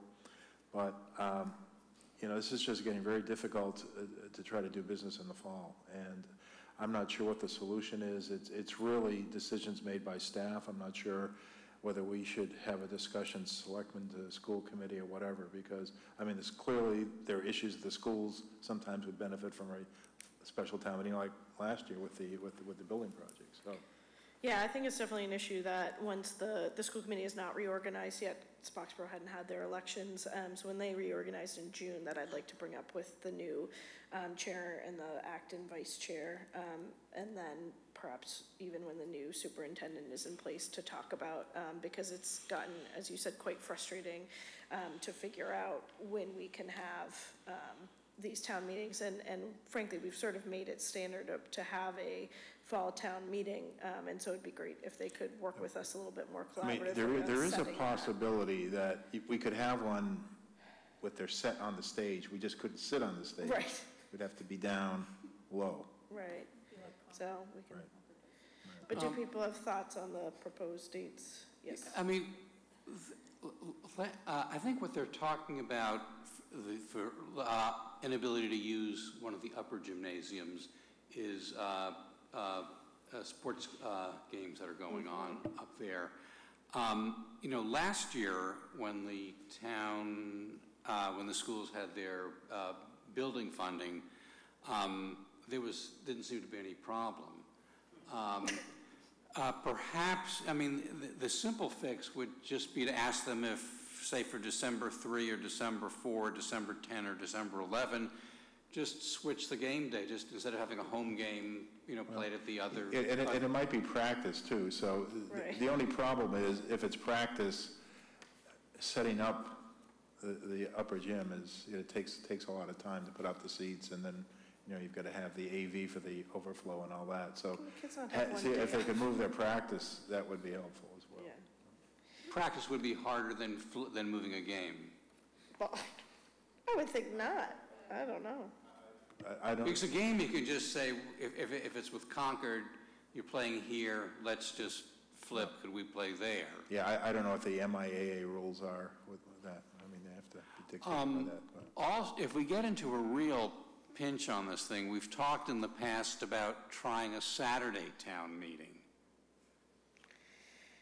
I think for an issue this big, it's not great to change the day we have town meeting for this one, just because we're talking the marijuana issue, and I feel like it was so large last time that if we go to another day than what we normally have it on, that might cause a lot of concern. Well, we might get more people who would be available. They always, the turnout at this past town meeting, I thought it was so thin at about 300 people, both nights, and we often talk about how can we increase town meeting attendance, and one of the comments over the years was, try it on a Saturday, and see how many people we can get. And this will be a limited town meeting, just several warrant articles. Maybe it's something we could think about if we can't get accommodation from the schools. You know, on a date, it looks like the moderator's not going to be available Thanksgiving week. And then the other week we're talking about is the Wednesday or Thursday right after the election. And not like that. you know, that's going to be tough. You know, there was something that we had picked up from Janet and I were at the Mass Municipal meeting last week, where it was largely a marijuana program. The suggestion there was have your town meeting vote ahead of your town-wide vote, because the ballot question must be the same as the town meeting question, and you could wind up with amendments to the town meeting question. Do you want an absolute ban or do you want a partial ban? Anyway, should we think a little bit about having an earlier in the fall town meeting and just flip the order? I mean, we talked fairly extensively when we talked about setting this about whether we wanted to have the ballot vote or the town meeting before, and I think our feeling was, I mean, the problem is it would have to be so far before in order for us to send the question to get it on a statewide ballot that that's true. So I think the thought was then we have one option at town meeting that's the exact same as the townwide, which is the ban. But if we don't go with the ban, it doesn't have to be a townwide vote. So at that point, we can have backup options and people will also know. And if it fails at the ballot, then we just pass over that warrant article and we go to the alternative article options. That's correct. So because we have to get the November question on several months ahead of time. Yeah. So the only thing is that we run some slight risk at a late November, early December town meeting if there's a question to amend the town meeting article that would, and if it would pass, if it varies from what was passed. Then you'd probably have to put it on the town election in the following March, maybe. But you know, our issue, why we're trying to get it done by the end of the year is our moratorium expires on December 31. We could always, apparently they're extending, the AG's office is actually granting some extensions of moratoria into 2019, but you really have to demonstrate that you have good reason for wanting to extend it, not just to delay unnecessarily. You know, I think that, I guess there are other things other than just complete bans that for which we would have to have both votes. It's anywhere where we're restricting what we're otherwise required to do under the law. So that includes restricting the number of establishments if we want to allow any. If we wanted to restrict them to below whatever 20% of our package store licenses, so we'd have to have that on a ballot vote. So yeah, and if those votes failed at the ballot, then yeah, we come to town meeting, we have the option of passing over them or considering them, and then as Steve said, going to the local election and seeing if it passes there. And or we could wait until the following fall to see if we can get them passed. At what would be maybe not a big election, next 2019. There's no necessarily big election. So, but it sounds as if, I mean, among the choices we have, what is it, the 19th? It's the only remotely good one, and in that case, we don't even know if the assistant moderator is going to be available. You know, that's. But otherwise, unless we can figure out if some of these blocked out dates at the high school are really not blocked out, you know, which would require extra work on your part, or, you know, they'd have to be honest. Now, tell us honestly, you're really hiding some dates from us, and we're well, if we sort of cried poor or something, gave them a pity story, maybe they would. Yeah, but it's interesting that, yes, last December there was no trouble freeing up space for the new building vote, so. Yeah, I would find it hard to believe that in the first 2 weeks of the weeks of December 3 and the week of December 10, there wouldn't be a night, that there couldn't be either an open gym or an accommodation can't be made to move what was ever in there. Yeah, so why don't we go back and ask that and see if the first 2 weeks of December, there are some options there, and press upon them the importance of a town meeting over a basketball, practice. I assume that the kids would enjoy a night off, even if they can't have it someplace else or earlier in the, whatever day or something. Okay, so I guess there's public comment?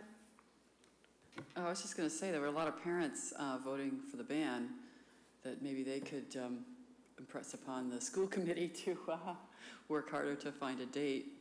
So maybe announcing or talking to the school committee at a public meeting could help get some support for some flexibility. Barry? Most of what Barry Rosen. Most of what I was going to say, I probably don't need to say. It sounds like I was going to ask you, since I looked at the dates that you had said were available, made available by the school committee, one of their, I guess the IT person there. I don't believe allowing the town meeting to slip into the Thanksgiving holiday is a good idea at all. I know it looks like a very attractive alternative, I guess, but of course now we know Peter Ashton's not available. We know a lot of people take off the whole week, and we know many kids are pulled out of school and they leave early.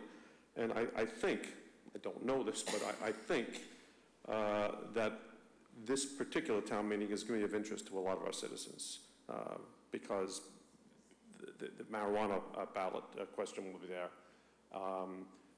I know there'll be at least 2 or 3 others that will be of interest to the town that are getting ready. One of the things well, let me finish this. We know for the last couple town meetings, people are very interested in making themselves heard. And it's a way for the public to let us know what the collective voice of the town is saying. I'm concerned that if we call the town meeting to be held somewhere around a holiday, a large number of people will feel disenfranchised. I think we should, I guess you should, the board should negotiate with the school committee or with some representatives to try to open up some dates.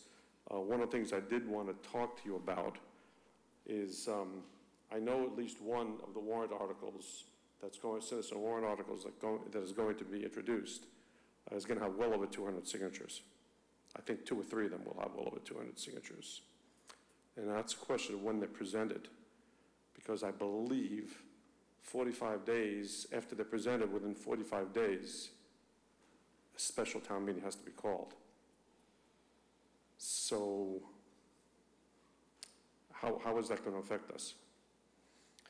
Well, I've been in other communities where we've worked with the petitioners that even though it's required, we'll find a date, may not be outside the 45 days, but... Is it better that the petitions be handed in with the 100 signatures?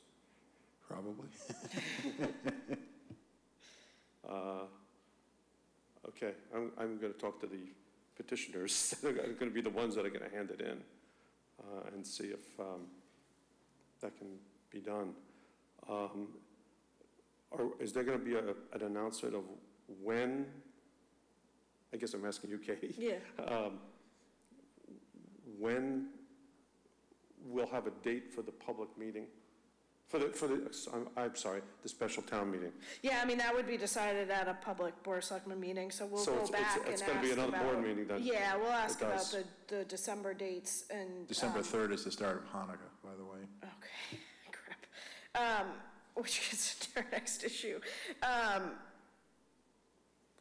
Okay, we will think about that. We will, maybe the second week of December, and see if there are alternate dates, but the Board of Selectmen has to vote to call a town meeting, so that will be So it has to be at least the next Next meeting? Yeah, probably will be at our next meeting if we have answers by then, so the next one or the one after.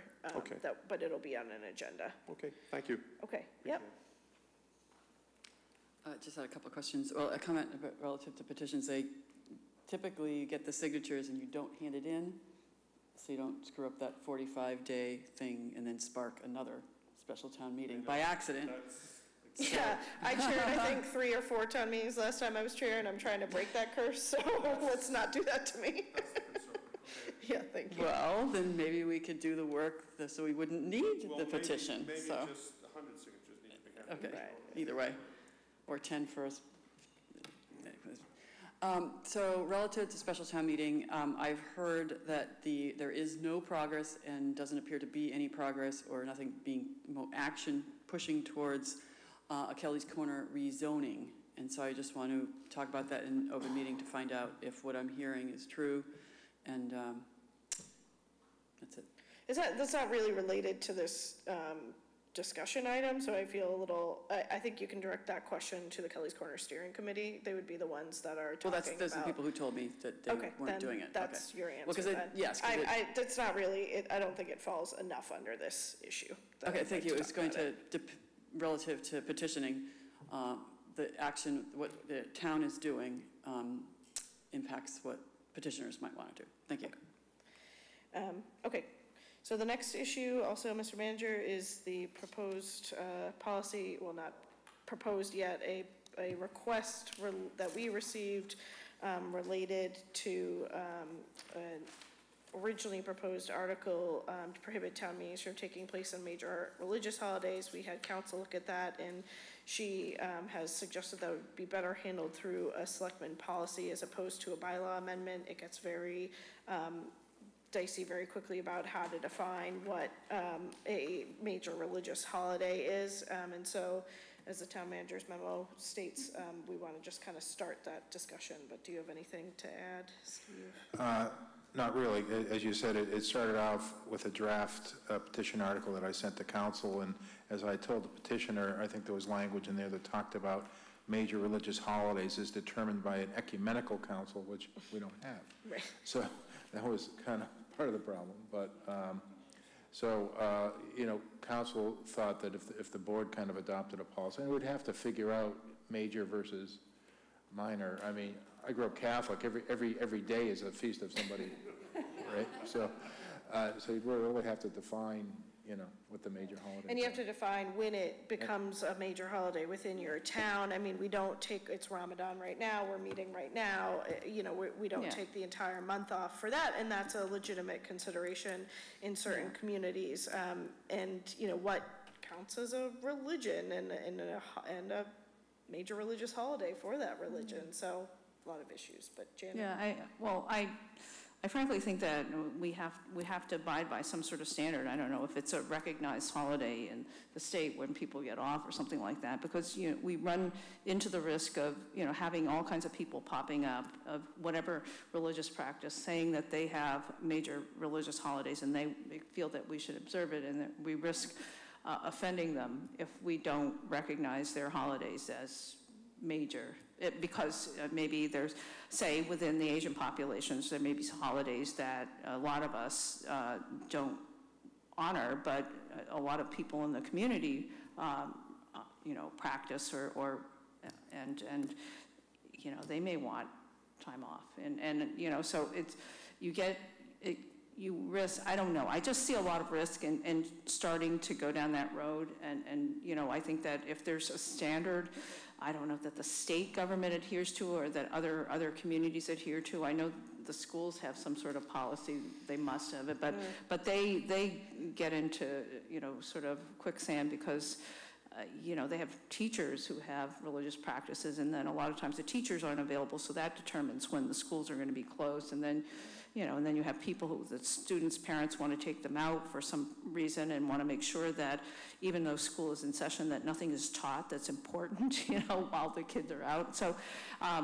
the situation on the school side is a little more complicated, but I really think that we need to make this as a-religious, as secular as we can, so that we don't risk opening up a door to having basically no days in the year when we can do anything because it's it's a major religious holiday for somebody, so.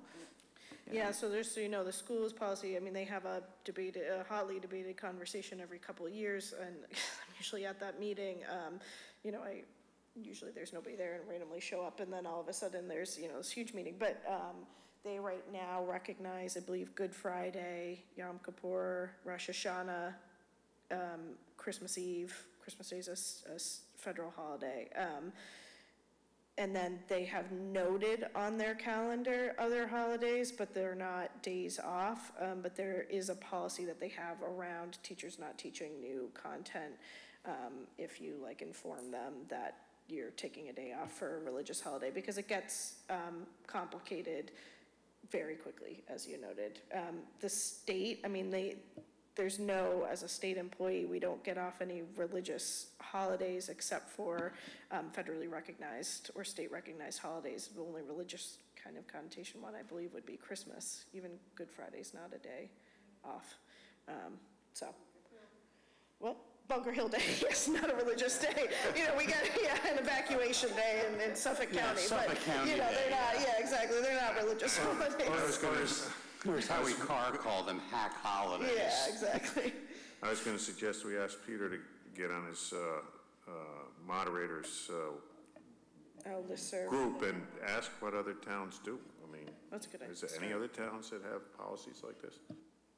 Okay, maybe that's kind of a first step. We ask the town moderator to see what other towns do related to this, if they have any policies in place. I mean, even the state doesn't in terms of voting. I know the Secretary of State just had open public comment for a while in determining when to set the primary date for the state elections, because they were falling next year either on, normally would have fallen, I believe, on one of the major Jewish holidays, and so but then there was also a conflict with like Labor Day, so they ended up moving it, and it's a kind of an awkward day this year, later this year, but they don't have a set policy in place related to that, so. But okay, so we'll do that. We'll ask the town moderator to see if anybody else has a great policy, and then we'll kind of move from there. Okay, we have gotten to the consent agenda, so I will, yes. On one of the notices, were you looking for somebody, a selectman, to do an Eagle Scout Court of Honor? Yes, so I will get to that when we, okay, I'm sorry. Yeah, when we go through the, I think it's on the consent agenda. Maybe not. Oh, it didn't make it there, okay. Yeah, today.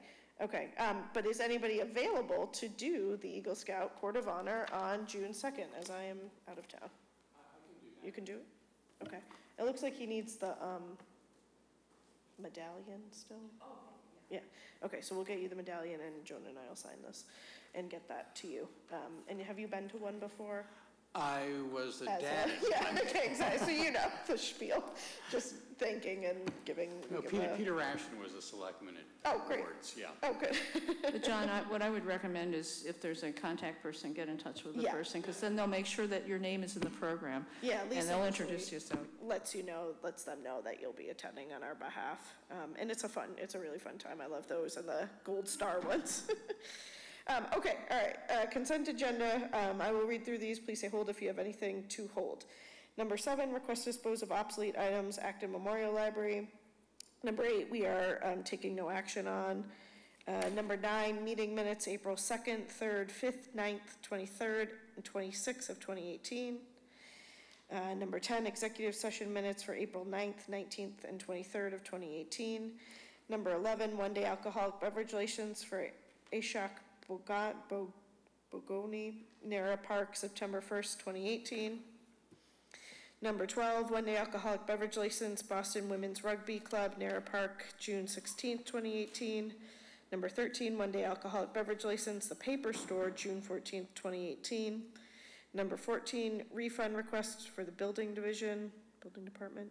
Number 15, CPA project funding requests. Number 16, right-of-way construction request. Number 17, committee appointment, Laura Cooney, associate to full member for the Council on Aging to fill the unexpired term of Michelle Holmberg. Number 18, accept gift, the board to accept a gift totaling $100,000 from the Steinberg-Lowley Charitable Foundation to be used towards the operation and construction of the Acton Human Services and Senior Center building.